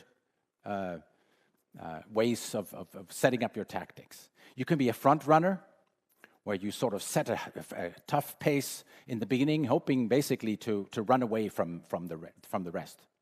You can be a kicker, who tries to stay around, not to be too far off the lead, and then out-sprint them at the end, because you rely on your kick, your speed at the end.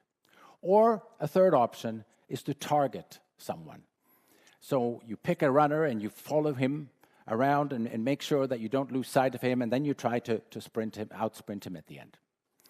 Very well. So which one was I using? I was always using the third one. Targeting Thomas. He was my reference. The problem was I never, ever managed to out-sprint him. So here we are, warming up for the Swedish Junior Championships in the 1,500 meter, the qualifying rounds, to get to the final in the 1,500 meters. And my coach comes up to me and says, okay, Christian, I think we agree that the tactics we've used up to date has not been successful. It's been giving the same result, same tactic, same result. So let's try something different today. You know, the guy, Gustav Nilsson, in the blue jersey from Malmö, he's a very good runner. He always sets a good pace, tall guy, long legs, but he doesn't have a sprint at the end. So I want you to target him, follow him, don't lose sight of him. And then with your short legs, you can shift gears and out-sprint him at the end. I think it's going to go well. Okay, fine, I'll do my best. I followed that man. I followed Gustav. His blue jersey, orange running shoes, fought hard, and did outsprint him on the home stretch. I qualified for the final and set a massive personal best. Way better than I had ever done before. As I've crossed the finish line, catching my breath, hunched over, I realized, wait a minute, what happened to Thomas? Where was he? Did he fall? No. Thomas had his usual good race, but he was far behind me. So what had happened? My coach had opened my perspective.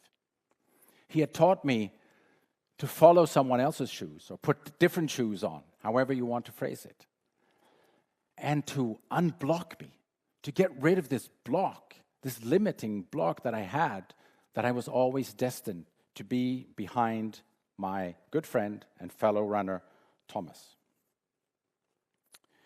My career took off from there, and I never looked back. So through these three examples, I've tried to show how, in each of the situations, I approach my objective or I approach a situation with a very limited perspective. I didn't understand or really care about someone else's perspective, even understanding my own perspective. And it was because of wrong assumptions, wrong judgments, and wrong beliefs.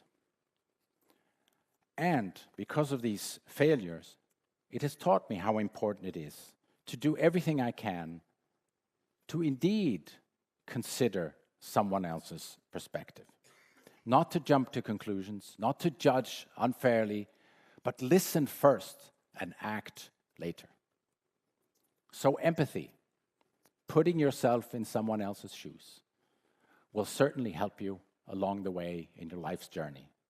And I think it can be a very important contributor to a calmer and more peaceful world. Thank you.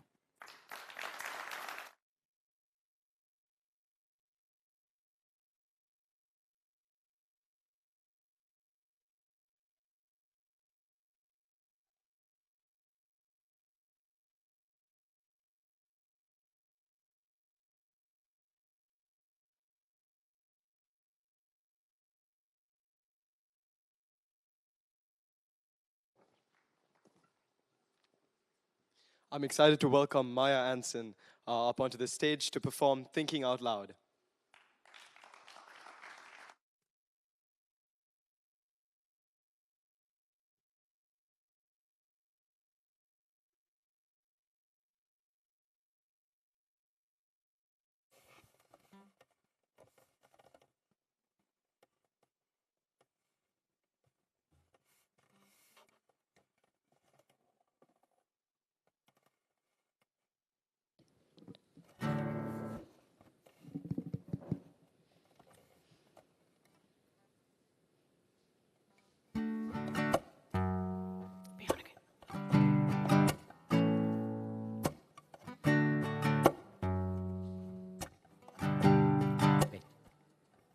Piano, please.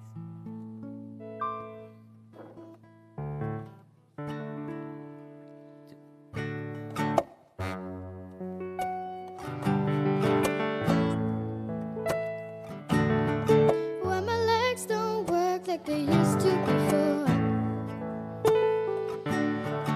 and I can't sweep you off of your feet, will your mouth still remember the taste of my love?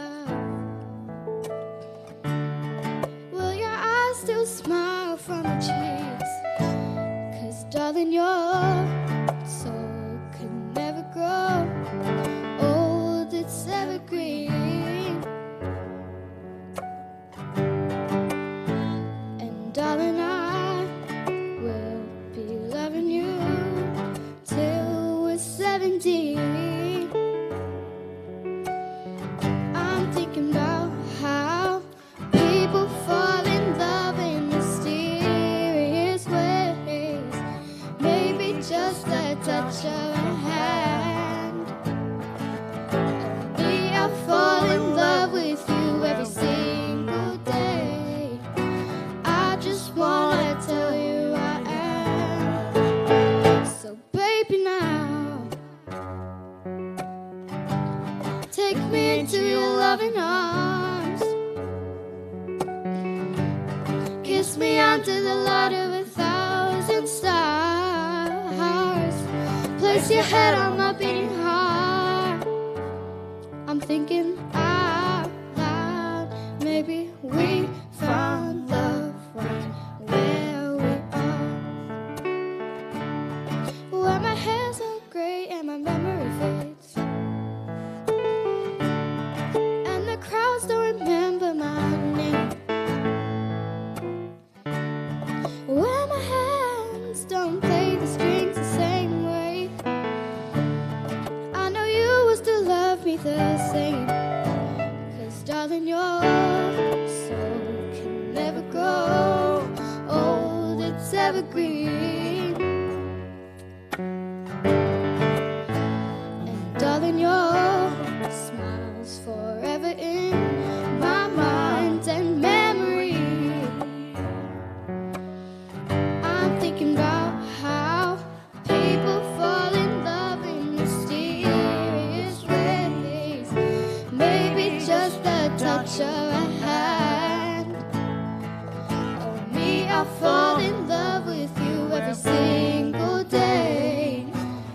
just wanna tell you I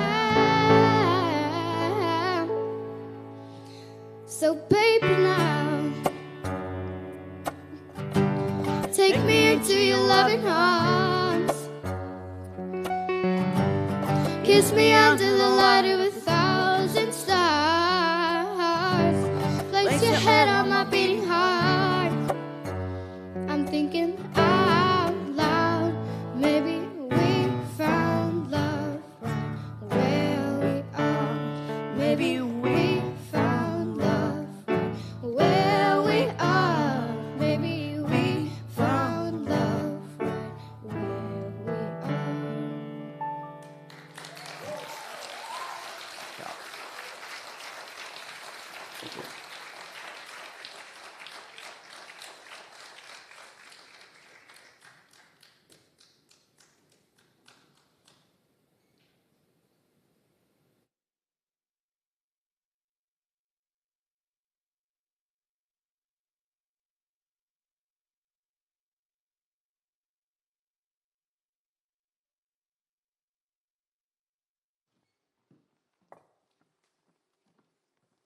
Okay, thank you so much to Maya for that amazing performance. Next up, we have someone who needs absolutely no introduction. You have been with him all day. A lot of you have been with him for a long time as well.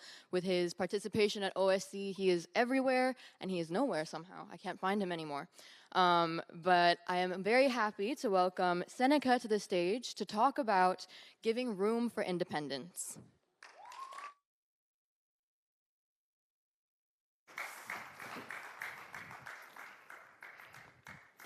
Okay, so first of all, I would like to thank Aura for that wonderful introduction.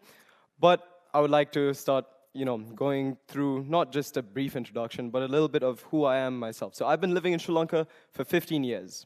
I'm half Latvian, which means that I was born in Latvia, and then when I was around 7 months old, I moved to Sri Lanka. And when I came to Sri Lanka, one thing that sticks to me is, family, and how everyone in the family conforms to these social and cultural expectations for everyone, right? It's like from the day we step foot into this world, we fall into these societal norms that define who we are, right? We're given names, we're taught behavior, told what is right to do and what is not. And in my opinion, this is not a problem. I'm not going to come here and tell you that you can't tell your children, oh, this is right and this is not, because it's a fundamental right, You need to understand that we, as, when we're young, we can't be granted the responsibility of figuring it all out.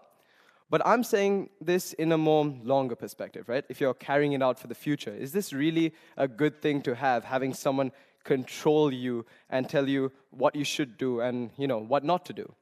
And in most cases, when we comply with these rules throughout our lives, we get more curious and try to understand more of who we are ourselves. And what we do is we try breaking through the system that is enforced around us. So let's look at a case of someone that has broken this system to venture out for their own identity. We'll call him James. So James grew up in a highly restrictive and conservative household where any form of abstract thinking or deviation of his family's expectations would be severely looked down upon. His parents imposed these strict rules and expectations on him, from his academic performance to who he could talk to. That it was not only that, it was controlling what he could wear and the different things that define who he is.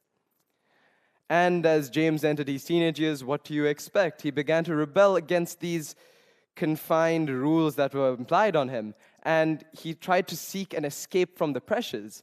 So what he decides to do is he finds a group of people facing the same issue. And what they do is a method called experimentation. And experimentation with what, you may ask? It was drugs. And he started to associate with a group of friends. In this social circle, they started experimenting with drugs. And what started as an occasional recreational use slowly became into a full-blown addiction for James. So let me give you a quick brief on drugs, how they work, right? For you may think, bad, terrible, thing that, ruins you. But no, it's kind of the science behind why people consume drugs. And it's because when drugs are consumed, they trigger the release of neurotransmitters in your brain like dopamine.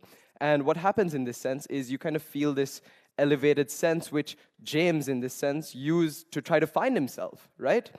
And when you use it more and more, like with everything that you do, it creates a tendency. What that means is higher dosages are required to pursue that same feeling. So when he was feeling alienated and misunderstood by his family, he found freedom and what he thought was himself in this temporary euphoria provided by drugs. And he struggled to break free from the cycle, unfortunately passing away from ODing. Okay, you may be thinking, I'm telling you that since if you imply rules, you're going to cause this same cycle that has happened to someone, but that is just the worst case. It could be anything. So this isn't about criticizing parenting styles or offering advice on how to raise your child. It's not suggesting that adhering to these rules will cause that same path. It's just an opportunity to reflect on how our individual circumstances and exposure to different perspectives shape us as human beings. So from birth, we encounter some of the most influential figures in our lives, our parents. They're our first teachers, our first guides. We absorb everything they do, and quite simply because, they are our parents. And we begin to form our own beliefs and opinions, mirroring those of our family and our cultural background. And what happens is this influence extends not just to your opinion, but to what you want to do in the future. I noticed that a lot of people in Sri Lanka stand firm on the foundations of their own parents' beliefs. And consider this in many ways. We're confined in an echo chamber during our early years. We're surrounded by ideas and opinions that are familiar and comfortable to us, that when we're exposed to the real world, we just get confused. It's not until later in life we begin to at least to try to break free from this echo chamber and explore the broader spectrum of perspectives and ideologies that exist beyond our immediate surroundings. Ultimately saying that if you don't provide this room of wonder or freedom for, let's say, someone that you have a lot of influence or even your child, they may try to break through these boundaries of social expectations using very unethical methods. And if you do provide them with this little room of understanding that they need a little bit of freedom to have their own opinions, they can get a euphoria of freedom and prosperity, underlining what their true goals in life is. So referring back to that goal in life statement I made, an analogy that sticks with me to this day is, 3 of the happiest people are asked, and the most successful people are asked, why are you so happy and successful? One says, I have all the money in the world. The other one says, I have the best health I could ask for. And the other one says, I found the love of my life. And is there any difference of success between any of these 3 people? Not at all. Because what I'm trying to get out of this is that your mentors or your parents' ideas of what success might be so far from what your idea of success is. And there is no point of conforming to the goals that are set around you. I would like to conclude this with, if you view yourself as an outlier, right? Someone that doesn't stick with the rest of the people and doesn't seem to be very similar to the rest of the people, don't take it as a problem. Because when you become yourself, that's what makes you an outlier in the system. So, yeah, just be yourself. Thank you.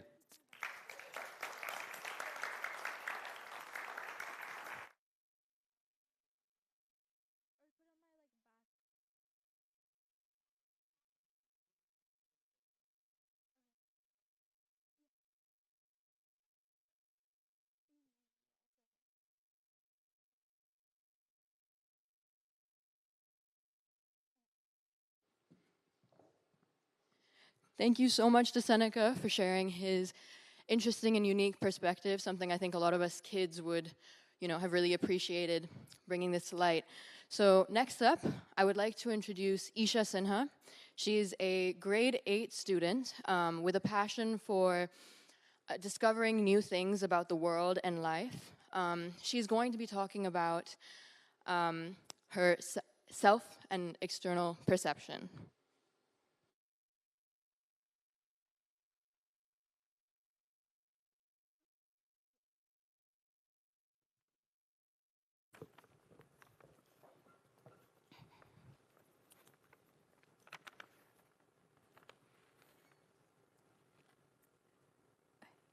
Imagine yourself having to give an important presentation in your school or work, a situation I'm sure a majority of the people in this room have been through.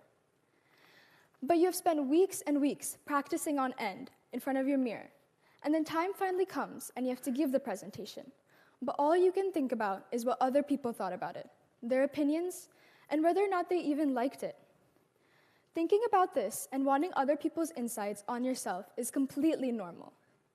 But after you gave that presentation, all of your peers come over to you, congratulating and complimenting on how great it went, which is strange because you were out there worrying the whole time. How is it that other people notice these things about us and we don't even realize it? This brings me into the Johari window, a visualization of your own self-awareness and how other people perceive you. The two quadrants on your left are things you know about yourself and others may know too. This is the safe space, like a tortoise under its shell. Then there are the other two quadrants. These are completely unknown to you. That can sound intimidating, not knowing something even about yourself, but we can utilize it to our advantage. For instance, a hobby or activity you've never tried, but you're actually really great at once you try it, which is something you wouldn't have known before. Let's dive deeper into each of the different sections in this diagram. The open area. It's something that is open to the public and to yourself. Aspects of your life that you are comfortable with and can share with other people, such as behaviors, talents, hobbies, and passions. Then there's the hidden area. This is something that you keep to yourself and other people don't know of. Things like fears, dreams, and essentially aspects of your life that you don't want people to know of. Now we move on to the unknowns, starting with the blind spot. Characteristics about yourself that you don't know yourself but others around you do and observe.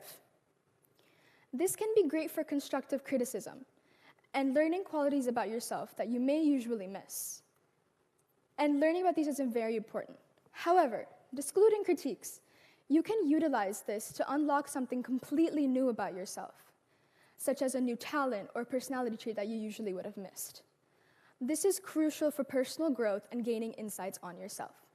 To give an example, let's say you were writing something, and your friend comes over and looks at your writing and sees how amazing it is, and points out that you have a talent for it.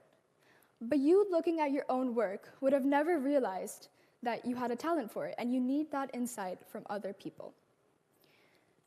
To give an example, Albert Einstein, a name I'm sure you've all heard of. As a student, it is said that he used to struggle with forgetfulness and daydreaming, and he wasn't able to grasp subjects that required a lot of memorizing. But how did he become the esteemed physicist we all know today? Especially with the fact that he wouldn't have gotten a lot of encouragement as a child. It's because of a pivotal person in his life, his uncle. His uncle noticed his intellect and curiosity at a young age and introduced him to algebra and critical thinking. This kick-started everything he did further in his life and helped him become the name we all know today. You can take this and utilize it in a similar way as well. By surrounding yourself with people you will feel comfortable with and be open to comments like that. Embracing this can also unlock your true potential in growing as a person. Finally, the last but not least quadrant, the unknown.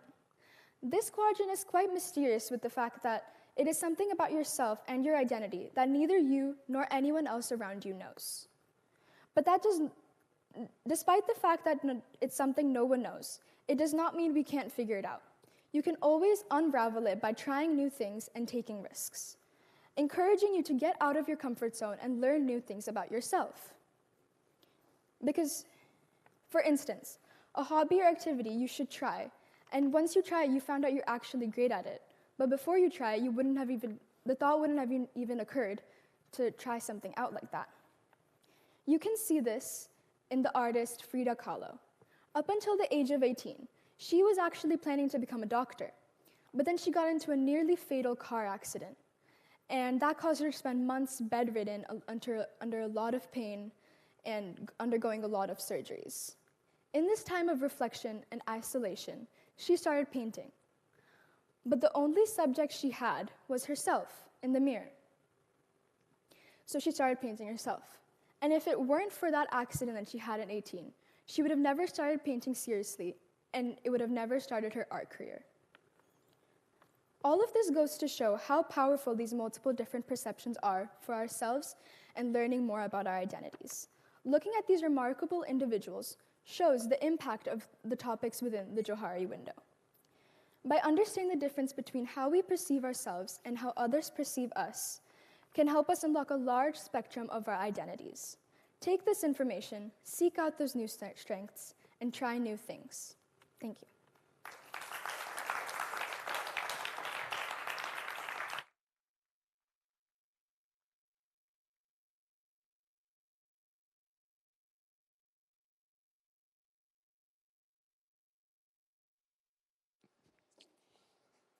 Now I would like to bring back Akhil Pilapidia to perform this time.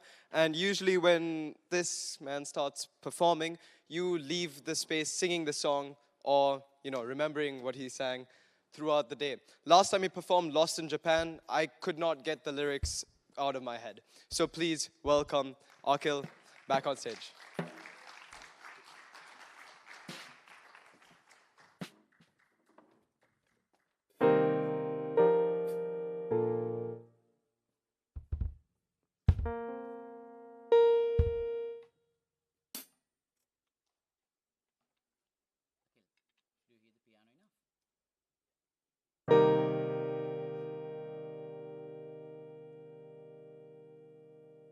Check. Okay.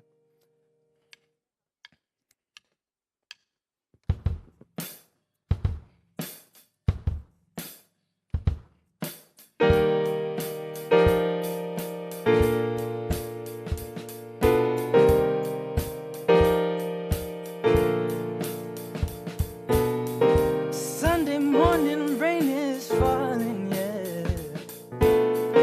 Steal some comfort, share some skin. Clouds are shrouding us in moments unforgettable. You'll twist to fit the mold that I'm in.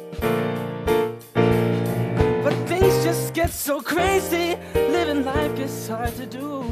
And I would gladly hit the road and get up and go if I knew that someday it would lead me back to you. That someday it would lead me back to you.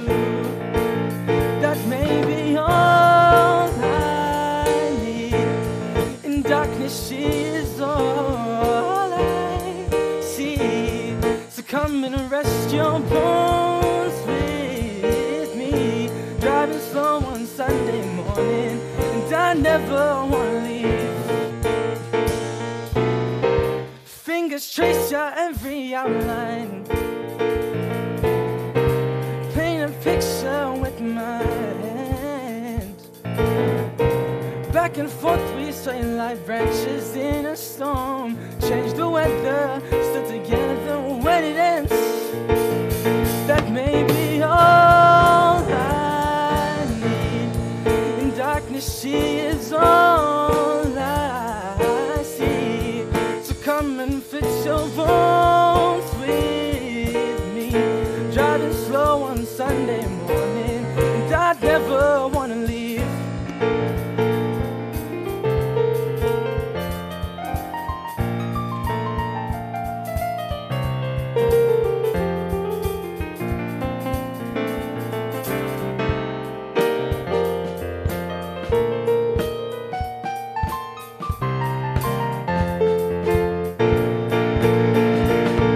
Sometimes just go crazy, life gets hard to do. Sunday morning, rain is falling, and I'm calling out to you. Singing someday, it'll bring me back to you. Find a way to bring myself right back to you. Oh, you may not know that this all I need. In darkness she is all I see. So come and rest your bones with me. Driving slow on Sunday morning, I never wanna leave. Driving slow one Sunday morning, and I never wanna leave. Driving slow on Sunday morning, and I never wanna leave.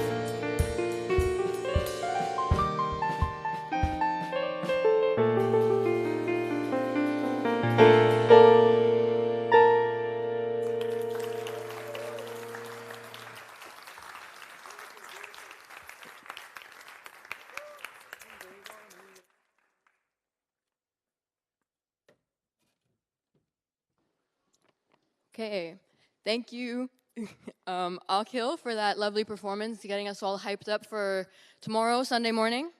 So next up, I would like to invite Tiara Bhalla to talk. She's an 8th grade student as well, who is interested and opinionated, and I've enjoyed every interaction I've had with her because she is mature beyond her years.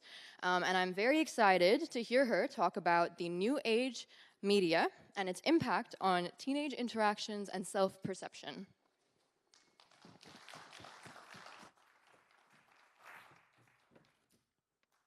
Tiara, get off your phone. Tiara, get off of Instagram. Tiara, stop scrolling on TikTok. This is a common scenario in every household with a teenager. But imagine, every glance at a screen reflects not just images, but also our sense of self-worth and our interactions with others. Well, this is that world. Hello, my name is Tiara, and I'm going to be speaking about how social media impacts our perspectives. In the age of media, our screens have become more than just ways to communicate with others. They've become a mirror, reflecting back on our identities and shaping our relationships. We all have very strong opinions, and social media has become a tool to share them with anyone and everyone. Earlier, viral used to be a sickness, but to be viral, it's a dire need. In fact, did you know that in a study done by Common Sense Media in 2018, about 70% of teenagers report that seeing posts on social media make them feel more nervous or anxious about their own life experiences? With every tap, scroll, and like, we're presented with a curated version of reality, a carefully crafted narrative designed just to attract us. But hidden behind all of these are filters, editing, and manipulation. But most of all, it's deception. Have you ever thought about how carefully crafted a social media post can be? Each picture retaken thrice. Yes, each image tells a story, but is it authentic? We're the perfect doctors, models, or singers online, but what about real life? We've become so superficial. Filters for looks, autotune for singing, and ChatGPT for assignments. We often let all of these false narratives affect our perception of ourselves as well as others, causing the need for validation and insecurities. So, how do we change our perspective? Well, in another study done by the Journal of Abnormal Psychology, it stated that higher social media usage was directly correlated to more depressive symptoms, especially in those who engaged in more social comparison. And, well, how do we change this? How do we stop this? How? Well, the answer may seem simple, but it's not. Limit social media. The average high schooler spends more than 4 hours a day on social media, so it's a big change to make, but it's a step in the right direction. Once we do this, we'll slowly start to realize that no one is perfect, and we're all really works in progress. This, not only will it do that, but it will also decrease bullying, cyberbullying, which approximately 37% of the teenagers in US deal with. However, I don't think we should ban social media completely, because it does have positive impacts on mental health and well-being. It allows us to interact with people, friends, and family, even though we're physically apart. Not only that, but social media has always been impactful. When there's a need for amplifying marginalized voices or raising social awareness, or basically just giving a voice to the voiceless. So, what do we do? Well, my answer is we don't completely ban social media, we just limit it. Because as Maya Angelou once said, people will forget what you did, they will forget what you said, but they will never forget how you made them feel. So let's use social media to uplift each other. Let's use it to inspire other people as well as ourselves. In another quote by Dr. Seuss, who I'm sure most of you all know, "Today you are you. That is truer than true. No one alive is youer than you." But in reality, it's so easy to forget this simple truth because we're constantly shown pictures of success, happiness, and perfection. So it's so natural to compare ourselves to these idealized versions of reality, because I know I do. But the truth is, we're all works in progress, and we're all really trying our best, which is what makes us, all of us, so special. So let's challenge ourselves to be mindful about our social media use. Let's try to be more positive, and let's be more mindful when posting stuff that you may know is not real. Yeah. And, well, in conclusion, social media is a powerful tool that has both the ability to uplift and harm us, and it's up to us to choose whether we want to use it wisely and create healthy relationships or not. So let's, please, be positive while using it. Limit it. Don't spend more than 9 hours on social media. And, well, let's be the change we want to see in the world. Let's make our voices heard, and remember that our worth is not measured by the amount of likes we get, the amount of followers we have, but by the choices we make and the actions we take. Thank you.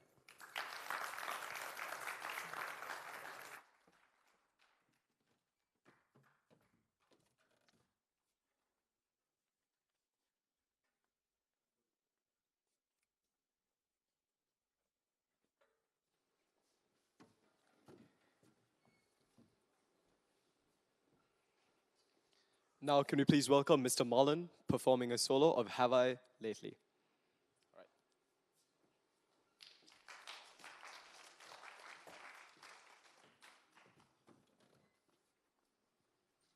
told you lately. Have I told you?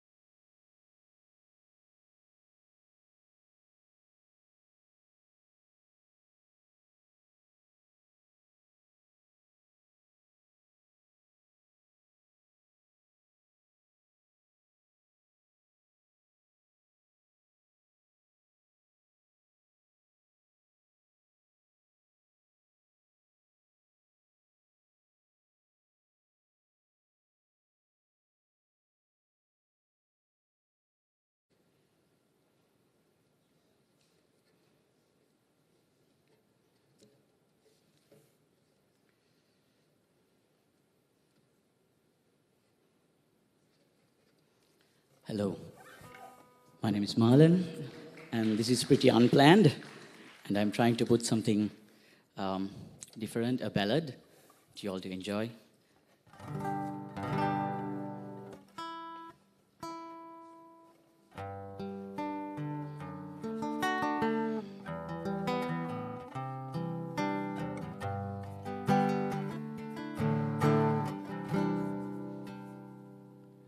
Have I told you lately that I love you? Have I told you there's no one else above you? You fill my heart with gladness, take away all my sadness. Ease my troubles, that's what you do. For the morning sun and all its glory, meets the day with hope and comfort too. You fill my life with laughter, and some of you make it better. Ease my troubles, that's what you do. There's a love that's divine, and it's yours and it's mine, like the sun.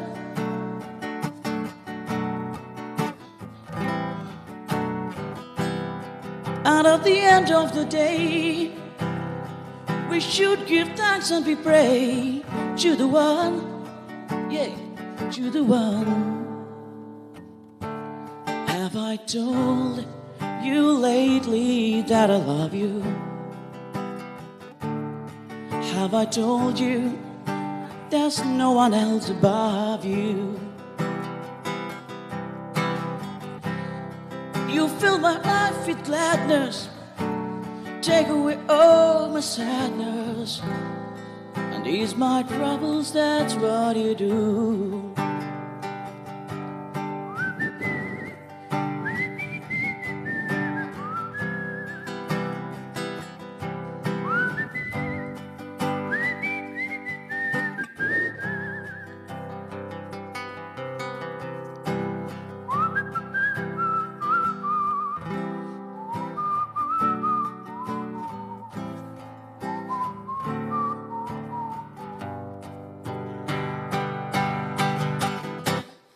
There's a love that's divine, and it's yours and it's mine, like the sun.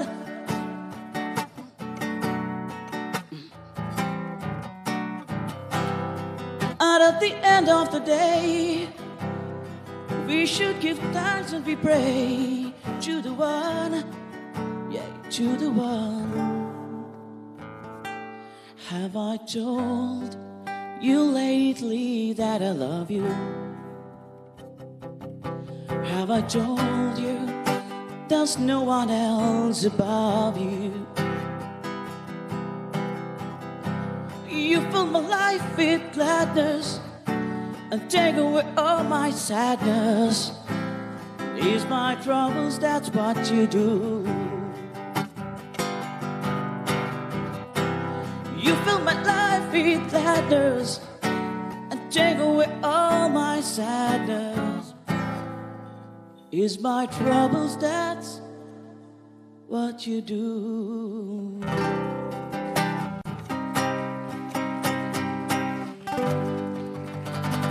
Thank you.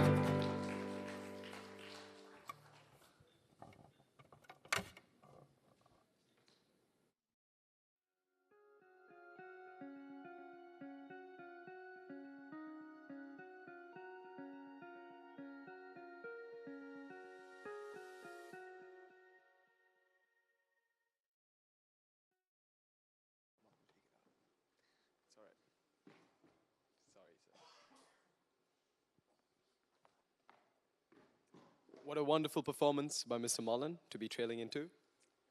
So now we're going to break for a short intermission. We are going to start lunch. It'll be served by 12:30, so everyone can stretch their legs and then prepare themselves for the next lovely speeches that we have prepared for the rest of the day. Thank you.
Hope everyone has had a great lunch. And now we're going to be introducing Eloise, a fresh graduate of OSC. Eloise is passionate about social justice, activism, and celebrating international diversity. Her talk will be about culture through the lens of a third culture kid. Thank you.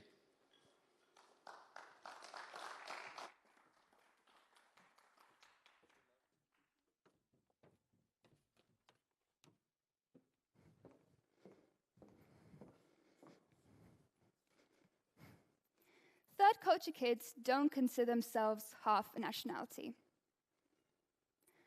When I was given the task to read and analyze a text with this as its opening sentence, I knew I was going to have some things to say. Not for the information being presented, the research was thorough, and they had interviewed third culture kids, but on the assumption that all third culture kids feel the same way. I go up to people and I introduce myself as such. Hi, I'm Eloise. I'm half English and half Belgian.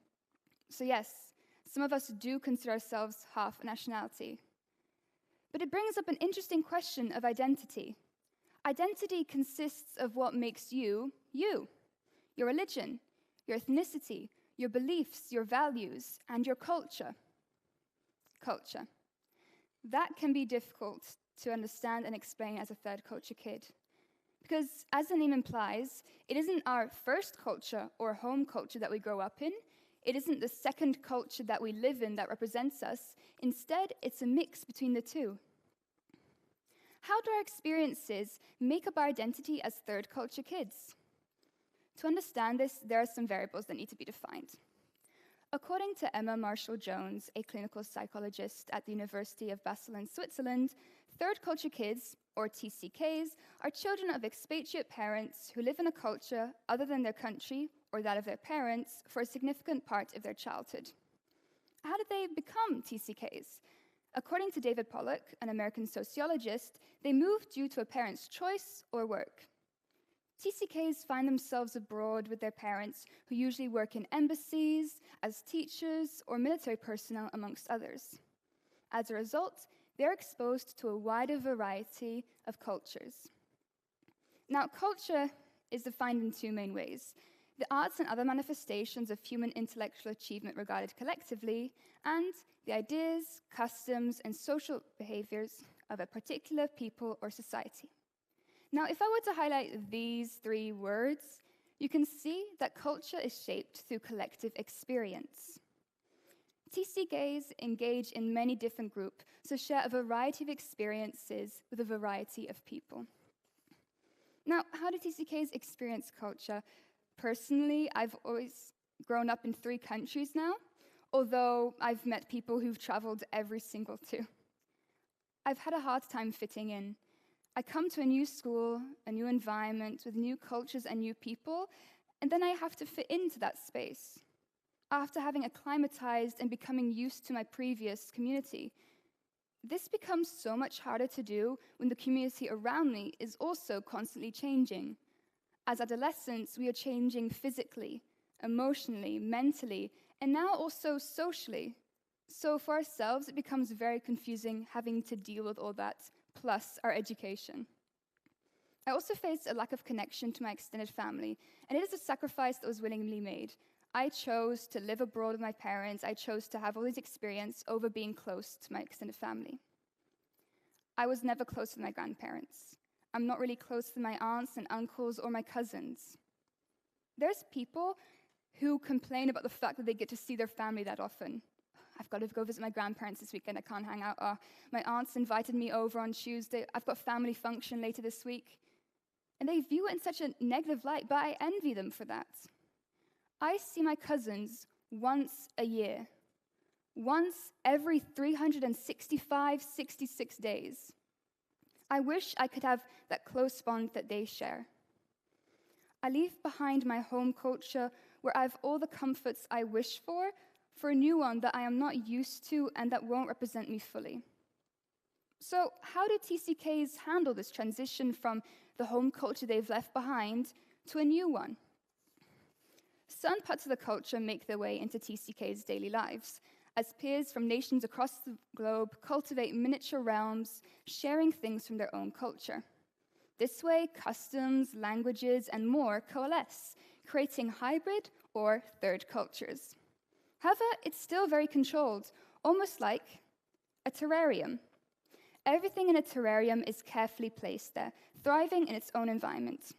It's self-sustaining and sealed off from the rest of the world. How is this a TCK environment? Well, TCKs organize themselves to be very independent. We do not know if what we currently have will remain. We do not know when or if we'll be moving to a new country. We do not know if the support we have will increase or decrease as teachers and mentors leave.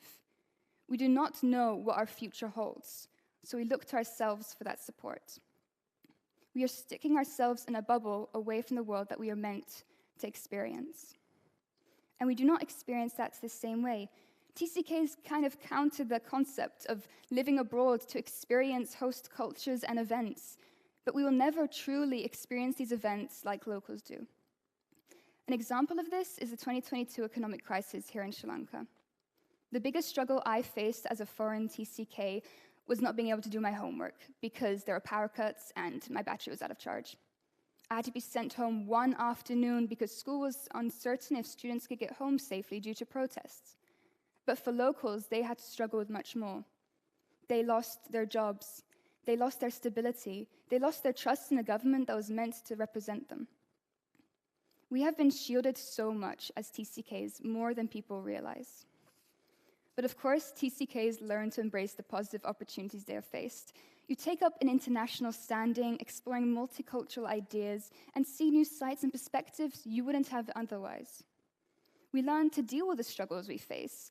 Previously mentioned, the lack of connection to extended family is, according to Deborah Ann McLachlan in her case study of global nomads in international schools for her doctoral thesis, is substituted by immediate family closeness through discussions, meal times together, and just overall family activities. So what can be learnt about the connection between TCKs and culture? TCKs create their own culture. Through their experiences and challenges, TCKs shape part of their identity. Experiences such as exploring the world and customs of locals, and challenges such as fitting in. They find the things that they connect with the most and carry them for life. I will always say that I was born in Egypt. No matter how much or how little that adds to my identity in the face of others, because it is my identity. We can see that it isn't culture itself that makes up the identity of TCKs, but more the way that we interact with it. When I was looking for pictures of TCKs or something that represents them to add to my presentation, I didn't find a whole lot, until I stumbled across this picture. It was perfect. The different textures and mediums cut out from their different origins and placed together in one collective piece, symbolizing coming from different backgrounds to create a collective experience. The third culture kid. Thank you.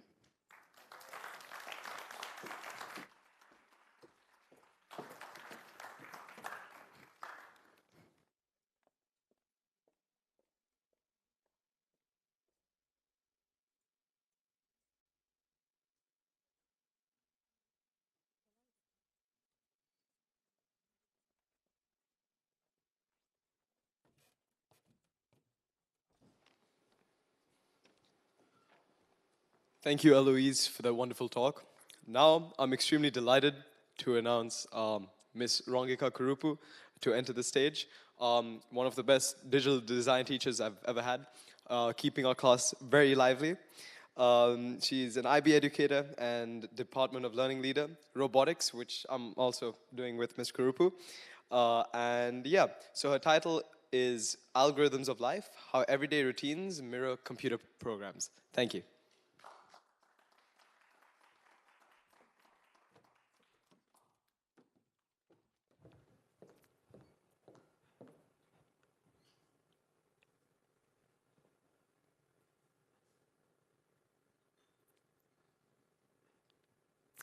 We live in a world dominated by algorithms and computer programs that make decisions or solve problems for us.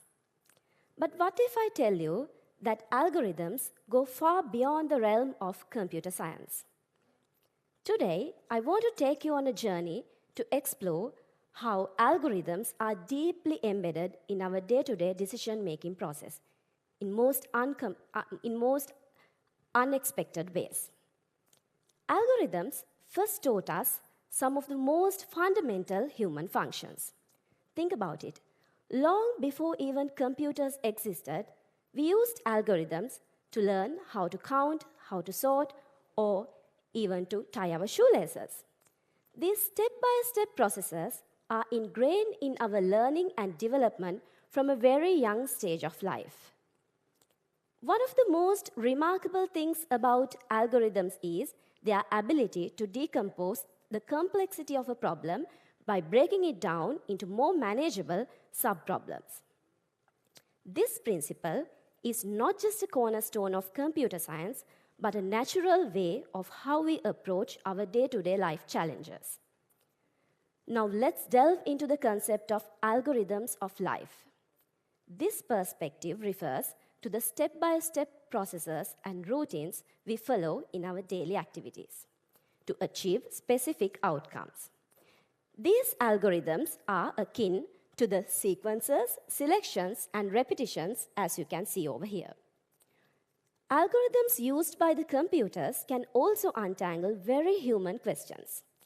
Let's have a look at a practical example. Think about your morning routine. We wake up, brush our teeth, take a shower, get dressed, have breakfast, and leave home for school or work. This sequence ensures a smooth start to your day, well prepared and on time. Both computers and human minds, while executing these sequences, face significant challenges. Managing infinite time, infinite space, limited attention, unknown unknowns, incomplete information, and definitely an unpredictable future ahead. The true test lies in navigating these challenges with grace and confidence. The solutions to everyday problems derived from computer science offer a unique perspective of our human mind. Life is full of inherently challenging problems and challenges, and the mistakes we often make highlight the intrinsic difficulties of these problems rather than the limitations of our brain capacity. By thinking algorithmically about the world, we can learn the fundamental structures of these problems and better apply critical thinking and logical thinking to come up with the best decisions possible. Also, it encourages the learners to develop a structured method for problem solving. Next, let's think about making decisions. We make decisions in almost every aspect of our life. Just imagine choosing a major in college or the companies we work for. Those are strategic decisions. Strategic in a sense, those affect a major portion of our entire life. Also, there's another type of decisions that we make more often without putting many efforts into that. Maybe like choosing which clothes to wear or which restaurant to dine in. Over a lifetime, we will make countless decisions. It's often rational to prioritize exploration, choosing the new over the familiar, the exciting over the safe, and the random over the well-considered for many of these decisions, especially earlier in life. Let's have a look at a scenario like deciding to go out based on the weather condition. I would like to draw your attention to the second part of the drawing here. If it's raining outside, you will take an umbrella with you. If it's cold outside, you will wear your winter clothes. Or if it's sunny outside, you will wear sunglasses or apply sunscreen. Each decision here depends on a condition. In this example, weather was the condition. Tackling real-life tasks requires being comfortable with uncertainty and relying on approximations, also balancing time with accuracy. Do you know that ants appear to have developed flow control algorithms millions of years before the humans did? The crucial dilemma here is not just which option to pick, but how many options are even available to consider. Your total amount of regret will never stop increasing, even if you pick up the best possible strategy. This process of decomposition is crucial for critical thinking as it helps the learners to develop analytical thinking, identify the problems, and making the best decisions based on the condition. Finally, I would like to draw your attention to the third part of the diagram, which is labeled here as a repetition. Just imagine you are entering a grocery store with a shopping list. You will have a look at your list, pick an item, find it in the store, and put it in your shopping cart. You will repeatedly execute this process while you finish the full list. Finally, you will move to the cashier, do your payments, and leave the store. The repetition ensures that all items on the list are purchased. This recursion involves solving a problem by breaking it down into more manageable sub-problems which are simple enough to solve directly. By understanding how algorithms shape our daily routines, we can better structure our learning and we can come up with the best possible decisions. This perspective highlights the efficiency of our behaviors and offers a framework for improving and optimizing our daily tasks. What makes life algorithms fascinating is their human element. Unlike rigid computer programs, our life algorithms are flexible, adaptable, and even more intuitive. They allow us to navigate the complexities of life with creativity and resilience. As we continue to integrate more advanced algorithms and artificial intelligence into our lives, please keep in mind that we are the original designers and creators of our own original life algorithms. By recognizing and embracing algorithms of life, we can become more conscious of our routines, improve our problem-solving skills, and perhaps find a deeper connection between technology and our day-to-day existence. Thank you for joining me today.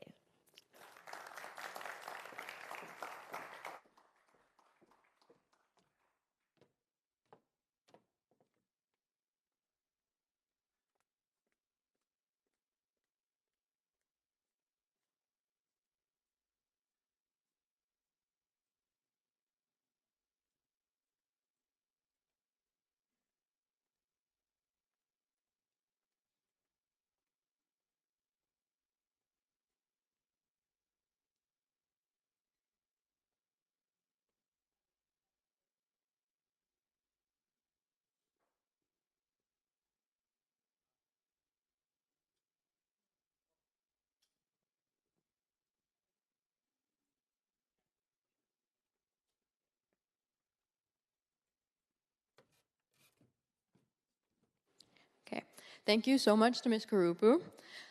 Next up, I would like to invite one of our OSC 9th graders, Devi, who has lived in many countries other than just Sri Lanka. She's here to tell us about women's education and aims to explore the transformative power of educating girls.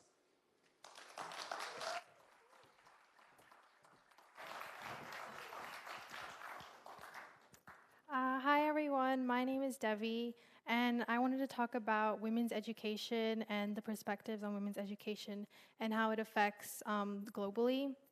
So to start off, I thought I'll talk about this movie that I watched over the weekend. It's an Indian movie, and it was set in rural India, where at the time there were many customary rules and traditions that didn't allow women to be educated.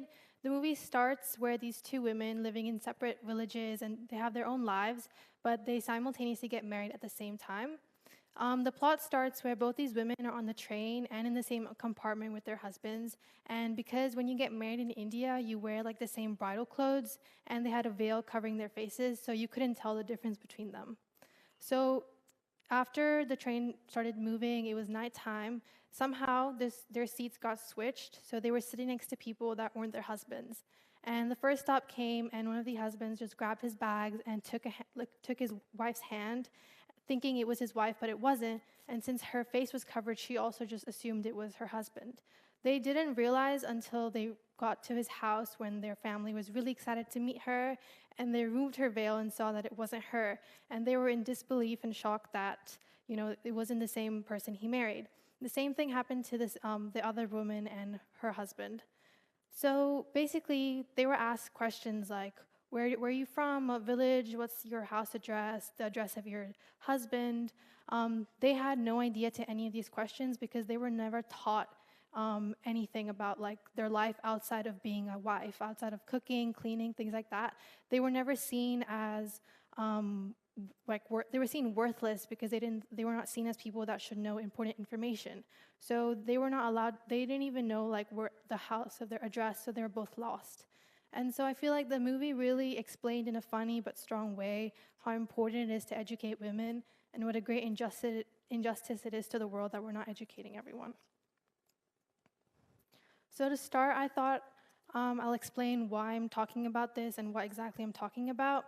So educating women is a pivotal way to gain better sustainable development and also achieve gender equality globally. And by looking at the past and present perspectives on women's education, we can see the achievements made, the progress, and also places that we have to improve, as well as historical and present biases. And so this talk will explore the transformative power of educating women and how we should be educating all women to create a more equitable world. So to start, I thought I'll talk about the past and present perspectives. So in the past, women faced lots of significant educational barriers that impeded them from getting a proper education. And because of this, the perspective at the time was that they shouldn't be working, they should be a housewife, they should be cooking, cleaning, providing for their family, things like that. And if they were given an education at all, it'd be very minimal because it would just be like a basic like literacy dame school or just a town school that was only for girls, because there would never be a school that was mixed with boys and girls in the past. But in the present moment now, we've seen lots of significant strides against women's education, where women are working in STEM fields and other academic fields and getting more degrees, which is a sign of their growing interests. However, there is still a lot of room for improvement because as we all know, like in Western places, there's still a lot of like women that are being educated, but in places like South Asia or Sub-Saharan Africa, there's still lots of places for improvement because there's lots of gender stereotypes and cultural norms that exist, which have an effect on the girls' goals and aspirations in life.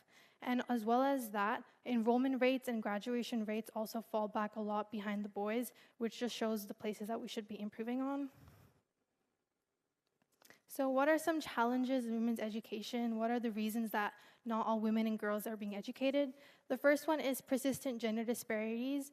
Around 132 million girls worldwide are out of school, and out of those girls, some of them never enroll or also drop out prematurely. And these disparities are seen in lots of low-income countries, like I said before, Sub-Saharan Africa, South Asia, but it is a global issue. The second one is high learning poverty. People from low-income families, people that didn't have, people that went through bad educational quality or inadequate resources have to fight a lot more than others to get an education. And this is really hard, especially in countries with big populations, because there's a lot more people that need to be educated but less expertise. So women and girls typically fall back behind boys being educated as boys are seen the ones that actually have to go out and do the work, and women are supposed to stay at home.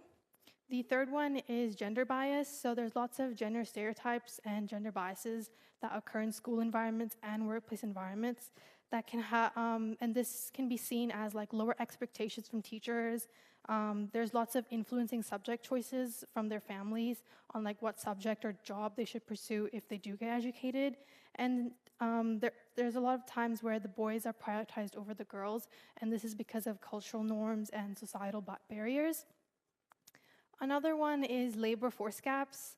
So in the workplace, there's typical times where a man is paid more than a woman, and usually there's no proper answer because let's say if a man and woman are working the same job with the same level of expertise, sometimes the man is still paid. Even if it's just a little bit more, they're sometimes still paid than a girl. And personally, I don't see why there's no significant reason for why that should be happening. And the last one that not a lot of people know about is poverty and how violence can also limit girls from getting educated. Women and girls that live in poverty already face additional challenges that stop them from going to school because lack of money or like if their home is far away from school, all those kinds of things can stop them. And also violence can be a big reason that people don't talk about enough. When women or girls have gone through any traumatic experience like sexual harassment, abuse, domestic violence, all these kinds of things, they can pose significant threats to a girl or a woman being educated because the fear of violence can stop them from wanting to go to school. But there are many benefits of educating women, and I thought I'd talk about the 3 main ones that I found. The first one is improved health outcomes. So when educated woman can make more informed decisions about her body, herself, and the well-being of her family, and this leads to better nutrition, less child mortality rates, and overall family well-being improves by a lot. The second one is economic empowerment. The World Bank emphasizes on how every year a girl is educated, it increases her future earnings by 12%. And so when we educate and more women and girls, that means in the future they can be financially independent and have jobs, which can result in an economy being growing by a lot. And another one that people don't know about as well is improved safety and empowerment. Women that are educated know more about their rights, they gain confidence in themselves, and they know what to do in an unsafe situation, which will lower the chances of violence. And I have a graph up here that talks about how educated women the percentage increases in advocacy, community participation, and all those kinds of things. So how can we overcome these barriers? Before I talk about what's on my screen, I thought I'd say that even if you don't as a person, you don't have to do big things to contribute. Even if you just know about the issue, you raise awareness, you advocate in some way, you're already making a difference because the more people that do this, the more perspectives and ideas can change, and we can break these social and cultural norms. But in a more school environment, there's many different ways to overcome these barriers. The first one is scholarship programs. So there are organizations that have scholarships that allow the girls to get a scholarship to be in school or in a college, and it's at a very low price, so it allows more people since it's more affordable. The second one is community-based schools. So these are schools that are made by organizations in rural areas, so it's free and it allows everyone to get at least basic education that will allow them to at least pursue something later on in life, and it helps them in the long run. And the third one is a girls' mentorship program. So these programs are made for girls that have gone through any kind of traumatic experience, and it kind of helps the girls gain their self-esteem and confidence back so that later in the future they can get a better education. But these mentorship programs help women what to do in an unsafe situation. They teach them how to self-defense, all these kinds of things, and this just helps women get more they boost their self-esteem by a lot. So I wanted to share some success stories of women that had no education, but now I think most of us here all know their name. The first one I think is a very impactful person is Malala Yousafzai. She grew up in a Taliban Swat Valley in Pakistan, and girls' education was completely banned there. So her advocacy for education started from a young age, and when she was almost assassinated by the Taliban, it really put her life into perspective. So then now she's made a big impact on the world. She has a Malala Fund, and through that she contributes to a lot of girls and women around the world being educated, and I think she's a very impactful person here. The second one is Terari Trent. So not a lot of people know her name, but her name definitely should be heard. She was born in rural Zimbabwe, where she also faced many obstacles like early marriage and just not having the limited resources. But she really wanted to get a degree and pursue what she loved. So through the help of her mentor, she taught herself how to read and write with just a book, a paper, and a pen. And through that, she was able to move to the United States and get a degree. And with that, she came back to the village she was from, and she made an organization called the Terrari Trent International, which builds organizations and schools around the rural area and teaches young girls and boys the basic ideas of learning. And someone else that I think is also very important is Shabani Basi Rashik. She was also born and lived in a rural Taliban village in Afghanistan, and girls' school was also banned there, so she used to disguise herself as a boy to attend school because it was something she really wanted and loved. And so after the fall of Taliban, she moved to the United States as well. She got her degree, and then she came back to Afghanistan and made the organization called School of Leadership Afghanistan, which created Afghanistan's first boarding school for girls. And now it fosters a very empowerment and safe place and fosters the generation's new female leaders. So to conclude, when you educate a girl, you educate a nation, you educate everyone else. And educating girls is not just a goal that everyone should have, but it's a key component of life, and it allows everyone to achieve gender equality globally. And it's very important that we educate all women because it allows everyone to pursue what they love and prosper in life. Thank you.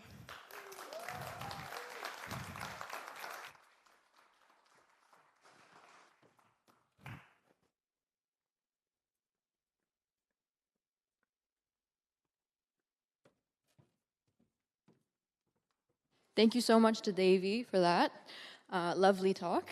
So next up, we have yet another performance, this time by Mr. Malin, Mr. Roshan, and Senol, who will be performing a jazz fusion piece. So just keep in mind, this performance, as I was told just before I came up, they've practiced this only in the last 2 weeks, and Senol just learned this, but even I heard them rehearsing, and they are absolutely amazing. And I'm very excited to see, because this jazz fusion is meant to bring together the worlds of Sri Lankan traditional music with jazz. And as a music lover myself, that's something very interesting to me, and I'm sure you guys will have a great time. So let's please give a warm welcome to them.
And now, last but not least, our final speaker for the TEDx Youth event this year, 2024 at OSC, is Miss Ananya. Ananya Price is a public health professional with Masters in International Relations and Public Policy. She's a mother and also a full-time cancer fighter, diagnosed at the age of 45 with very aggressive cancer. She spends time educating people about cancer genetics and prevention. Her talk title is Surviving Cancer, What Could I Have Done Differently? Please welcome her onto the stage. Thank you. Hi, everyone. I think the lady before me did a lovely presentation on algorithms. I wish someone had told me an algorithm for being diagnosed with cancer and surviving it, or not surviving it, because I'm not sure that I will survive it. But I wish there was an algorithm at 45, when I was diagnosed with triple-negative breast cancer. And I've been very open with my journey. And today I come before you, I don't have a slide or a presentation, because when you're talking about your life and your death and your children and your family, how do you come up with a presentation when you talk about something that is so deeply personal and so emotional, at least for me, and so many people who go through it?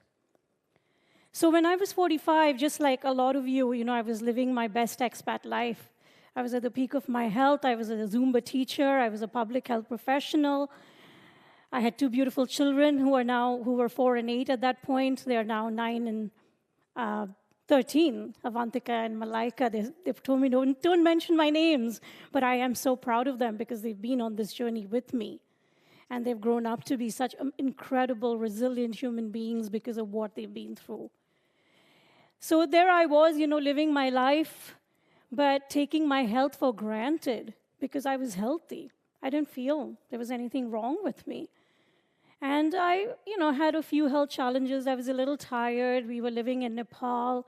My stomach was bothering me a little bit. I'd go to the doctors here and there, and, I got a lot of diagnosis. Oh, you have IBS and you have some cysts. But nobody told me that maybe I should have thought a little bit more about my family history.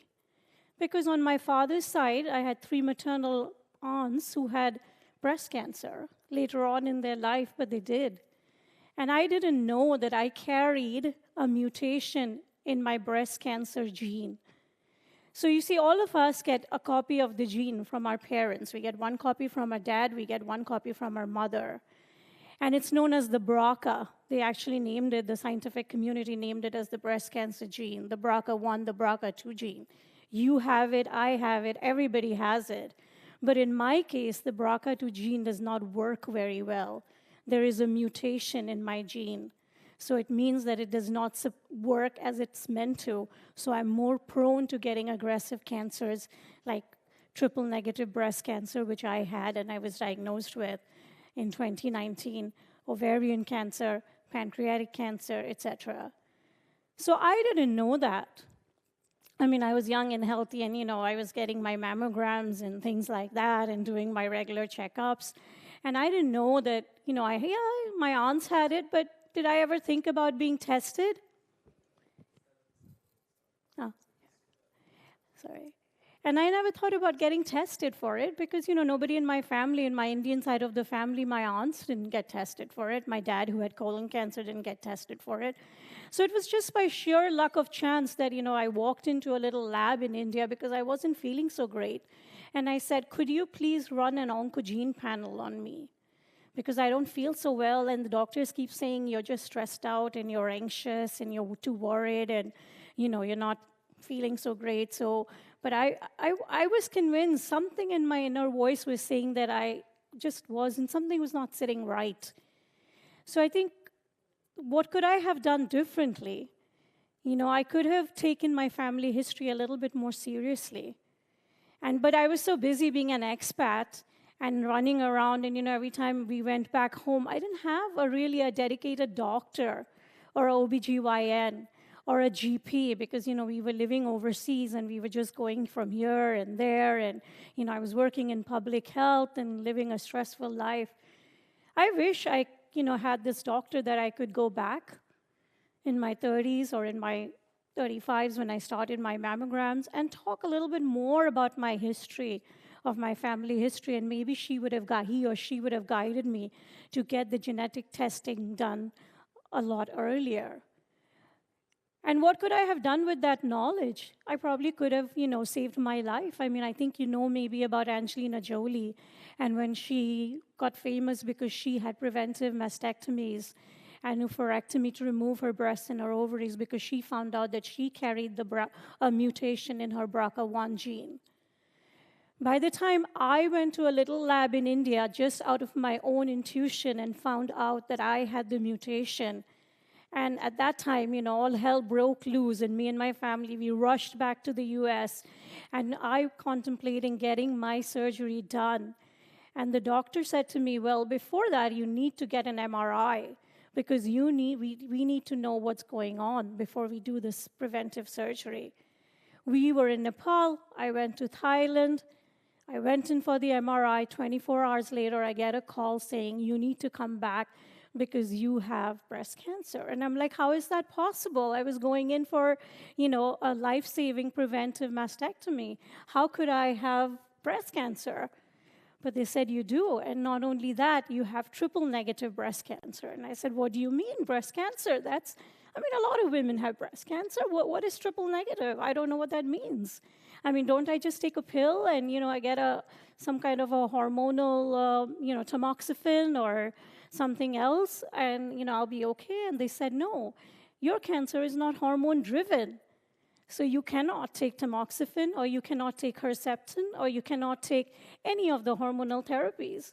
So I said, what do you mean? He said, yeah, well, triple negative, I'm sorry, but hey, we will do our best. We'll give you some chemo, we'll give you some immunotherapy, we'll give you some radiation, and we will see. 5 years, 3 years later, we will see if you're still here. I was 45. I said, oh, I wish I had an algorithm then, because I didn't know what to do. I still sometimes don't know what to do. I went back. We went back to the US. I took my whole family with me. My kids were 4 and 8. I remember my husband telling them, I don't think they understood what they were going through. I don't think I understood what I was going through. It was COVID. In the US, we went through, I did all my chemotherapies. I don't remember at this point, 20 rounds, 30 rounds. I did my immunotherapy. But what could I have done differently? The red flags were there. My family history was there. Nowadays you can get genetically tested. You can get these tests so easily. Even here in Sri Lanka, they don't do it maybe here, but they can send the blood to India, and you can know your family history. You can be much more proactive than I was. And hearing me being so open about it, because this is not something, it's not easy, you to come up and talk about your life story in front of people, a lot of whom, I don't know, strangers, but I do it because I think this can save lives. Secondly, what could I have done differently? My lifestyle. What is the saying that genes load the gun and lifestyle pulls the trigger? Look at what I was eating. What was I eating? What was I putting on my body? I was living a very, very stressful life. I was not sleeping well. And, nowadays they're finding out more and more that cancer is a metabolic disease. It's what we eat. It's how your insulin rises when you have that croissant, and we don't think about it, or a cup of coffee with a ton of sugar in it, or that big piece of pizza late at night and with a glass of wine, and your insulin levels have gone crazy. And your cortisol, because you're working a very stressful job and you're a mother, and you're a wife and you're a professional, and you're not sleeping well, and you go to bed at 2 and wake up at 6, and you think, I got 3-4 hours of sort of decent sleep, and I was working across Africa, not sleeping well, and there I was, my cortisol levels were probably all over the place. I had thyroid issues, so clearly my hormones were out of whack. But I wasn't thinking about it because, I was sort of healthy. My lifestyle I thought was okay. I was going to the gym and I was lifting weights and I was doing Zumba, but that's not enough. That's not enough. I'm not saying that you should never treat yourself or you live a life where, you have to worry about every single thing you eat or every single thing you drink. But you do think about more and more being conscious about making those choices. Because cancer, for me, it was genetic. And yeah, maybe I could have done everything right and I still would be diagnosed at a young age. But at least I would not have that guilt that I didn't take care of myself. So, I try to talk to my daughters about it. I get a lot of flack from them. No, I'm going to the mall and I don't want to hear about it. But I hope that in time that they will realize that it's genetic, but it's also lifestyle. It's the environment. It's your hormones. As women, more and more young women are getting diagnosed with different kinds of cancer. Kate Middleton. I mean, it's the environment. I mean, there are carcinogens everywhere, but we don't realize it. But maybe we could invest a little bit more money in buying that organic food. I know it's not always easy, but going and, eating things which are fresh from the ground. And when I think about it, I think about my aunts who also had the same cancer as me, and they got it much later than me. But why? And I can tell you why. Maybe because their genes that they were mutated did not express itself because they led a much more organic lifestyle than I did. They ate on time. They were in India. They were eating homegrown, locally sourced food. They were probably not as stressed as I was. And so the genes did express itself, but it was much later. I think they were in their 50s and 60s and 70s. So what could I have done differently? Yeah, I could have taken my lifestyle more seriously. And that's why I do these talks. So not only to educate people about the genetic component of it, but also about the lifestyle factor. Third thing, what could I have done differently? I could have taken care of my mental health. I was so busy fighting cancer, and I still am, because, once you're diagnosed with triple negative and you have a gene mutation, you're always fighting it. But I was fighting it so aggressively, and it was COVID, and I was so worried about surviving the physical aspects of it. I think mentally, I forgot to seek out the mental support that was necessary.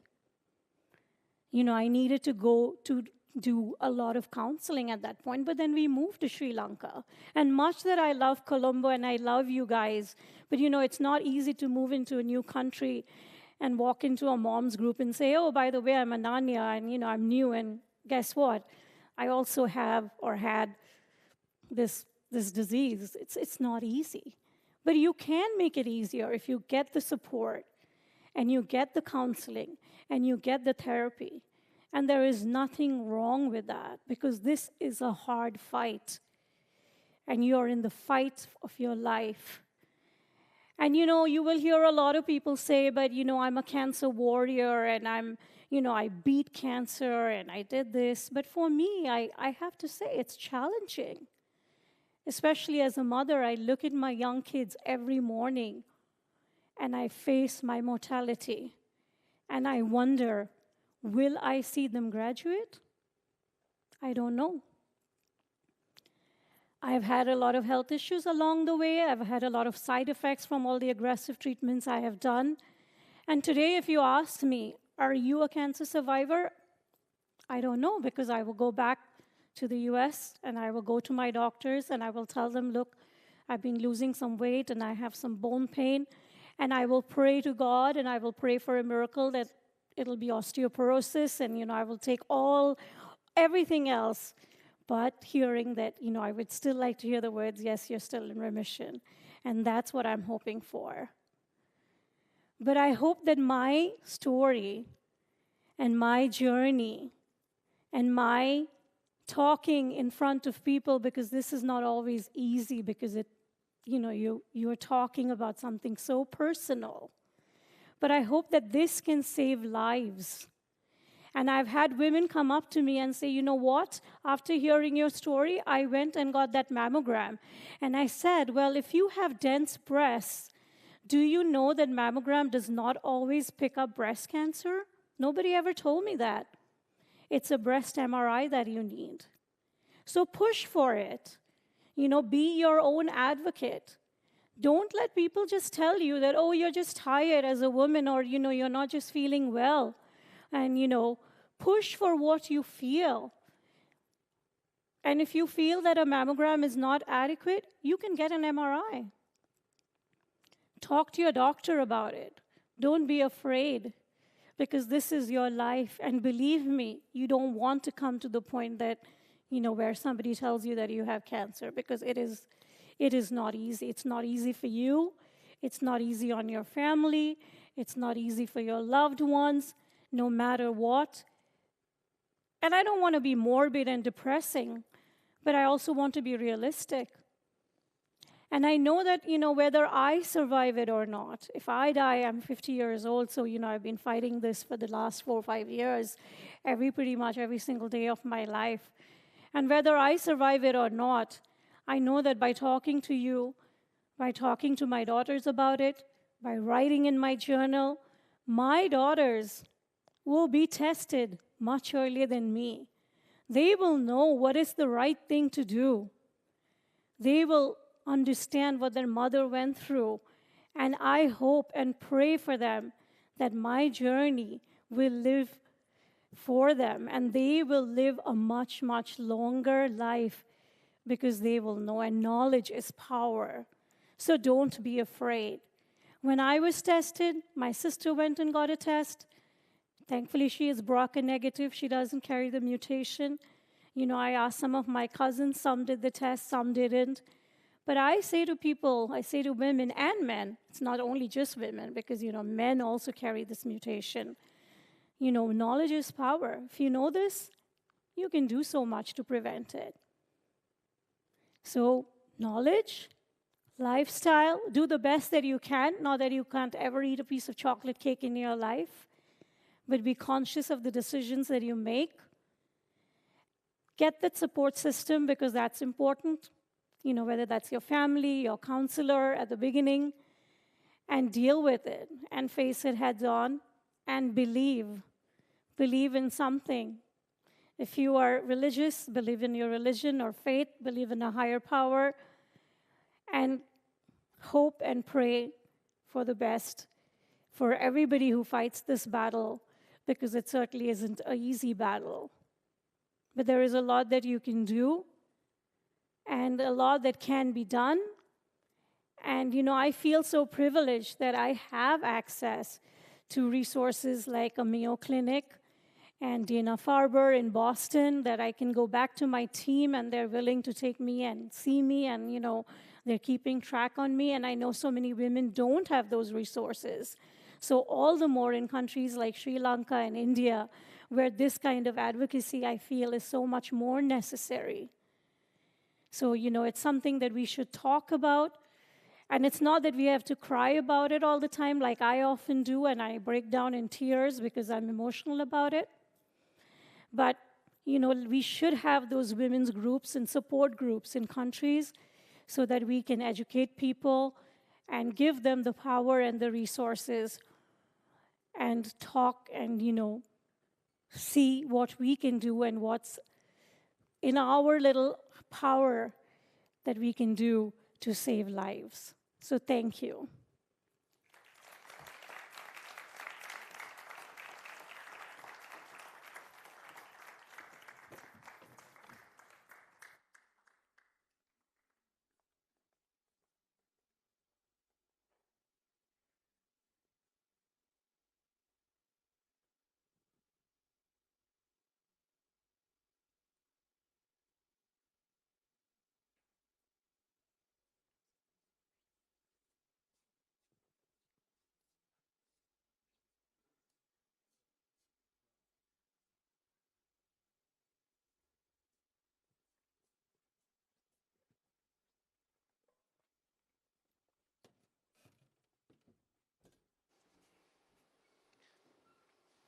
So before our closing remarks by Dr. Meacham Pannell, we're going to have Akhil come back to stage to perform another song, just as our closing remarks. Thank you.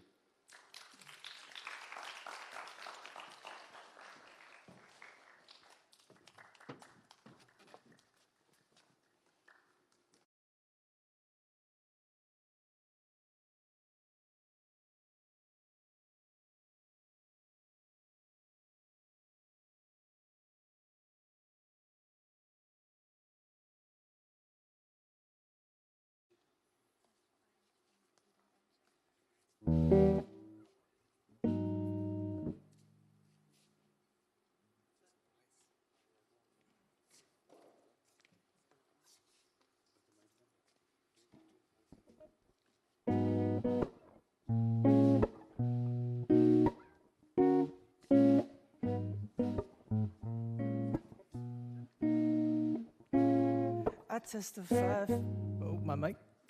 I testify for you. I do that 3-4 times again. I testify for you. I told that lie, kill that. I do it. All them around is scared of me. I'm not. Long as you dream about me, I'm sorry.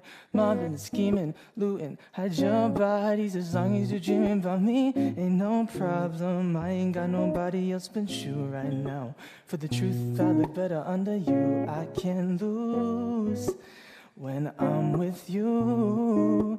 How can I snooze and miss the moment? You're just too important. Nobody do body like you do. I can't lose when I'm with you. How can I snooze and miss the moment? You're just too important. Nobody do body like you do, you do. In the drop top ride with you, I feel like Scarface. Like the main one with the bob, I'll be your main one. Let's take this argument back up to my place. Sex and argue, I'm your valid, I'm your day one. We ain't have it yet, it was magic, yeah. Smash and grab it, yeah. Nasty habits take a home when you're not here. Ain't a home when you're not here. Hard to grow when you're not here. I'm saying I can't lose when I'm with you. How can I snooze and miss the moment? You're just too important. Nobody do body like you do. I can't lose when I'm with you. How can I snooze and miss the moment? You're just too important. Nobody do body like you do. You do. Main one lying. How you blame it on me when you're the main one lying? How you blame it on me when you're the main one lying? How you blame it on me when you're the main one lying? Just wanna be your everything, the main one lying. How you blame it on me when I'm the main one trying? How you put it on me when I'm the main one lying? How you blame it on me when you're the main one trying? I can't lose when I'm with you. How can I snooze and miss the moment? You're just too important. Nobody do body like you do. I can't lose when I'm with you. How can I snooze and miss the moment? You're just too important. Nobody do body like you do. You do.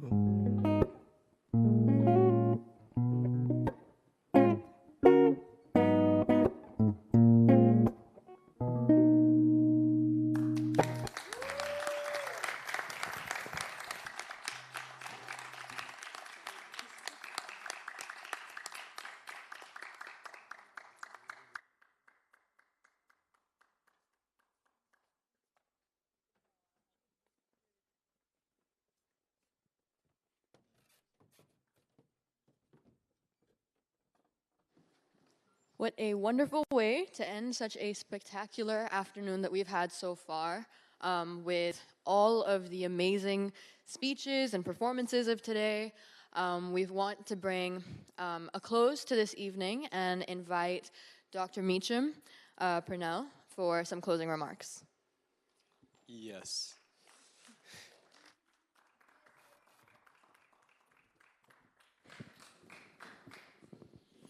Well, I feel very honored to bring to close this second, what we hope will be an annual TEDxYouth at OSC. This year's, we saw a really fantastic array of speeches and performances centered on perspectives. And so I will keep this very short. I just want to make sure that we thank some people. First off, all of the speakers for this evening for their investment in time and effort and very informative presentations. There would be no event without the speakers. Further, all of the musical performances that we have who were led and guided and prepared by Mr. Marlon Pereira, again, invested their time and effort to give us some really, some lovely entertainment interludes between the speeches here tonight. Mr. Jihan Da Silva, our Director of Marketing Communications, who has been instrumental in coordinating our logistics and getting the word out about this fantastic event. Mr. Elvis Tembe, who has been supporting Backroom and our program coordination. Of course, our fantastic hosts, Seneca and Ara. Let's give a big round of applause for Seneca and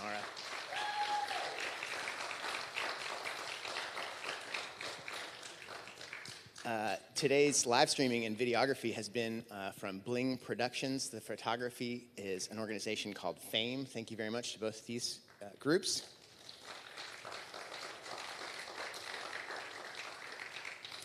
Also, Mr. Krishan, Mr. Geet, Mr. Janaka, Lianage, and the entire maintenance team for getting this beautiful stage set up and everything running so smoothly today. Our own IT team, Mr. Tatira, Ruwan, and Disha, for all of their logistics and getting everything set up for us. Especially a lot of support and thanks to Mr. Lakshita for sound, light, and production. Mr. Lakshita.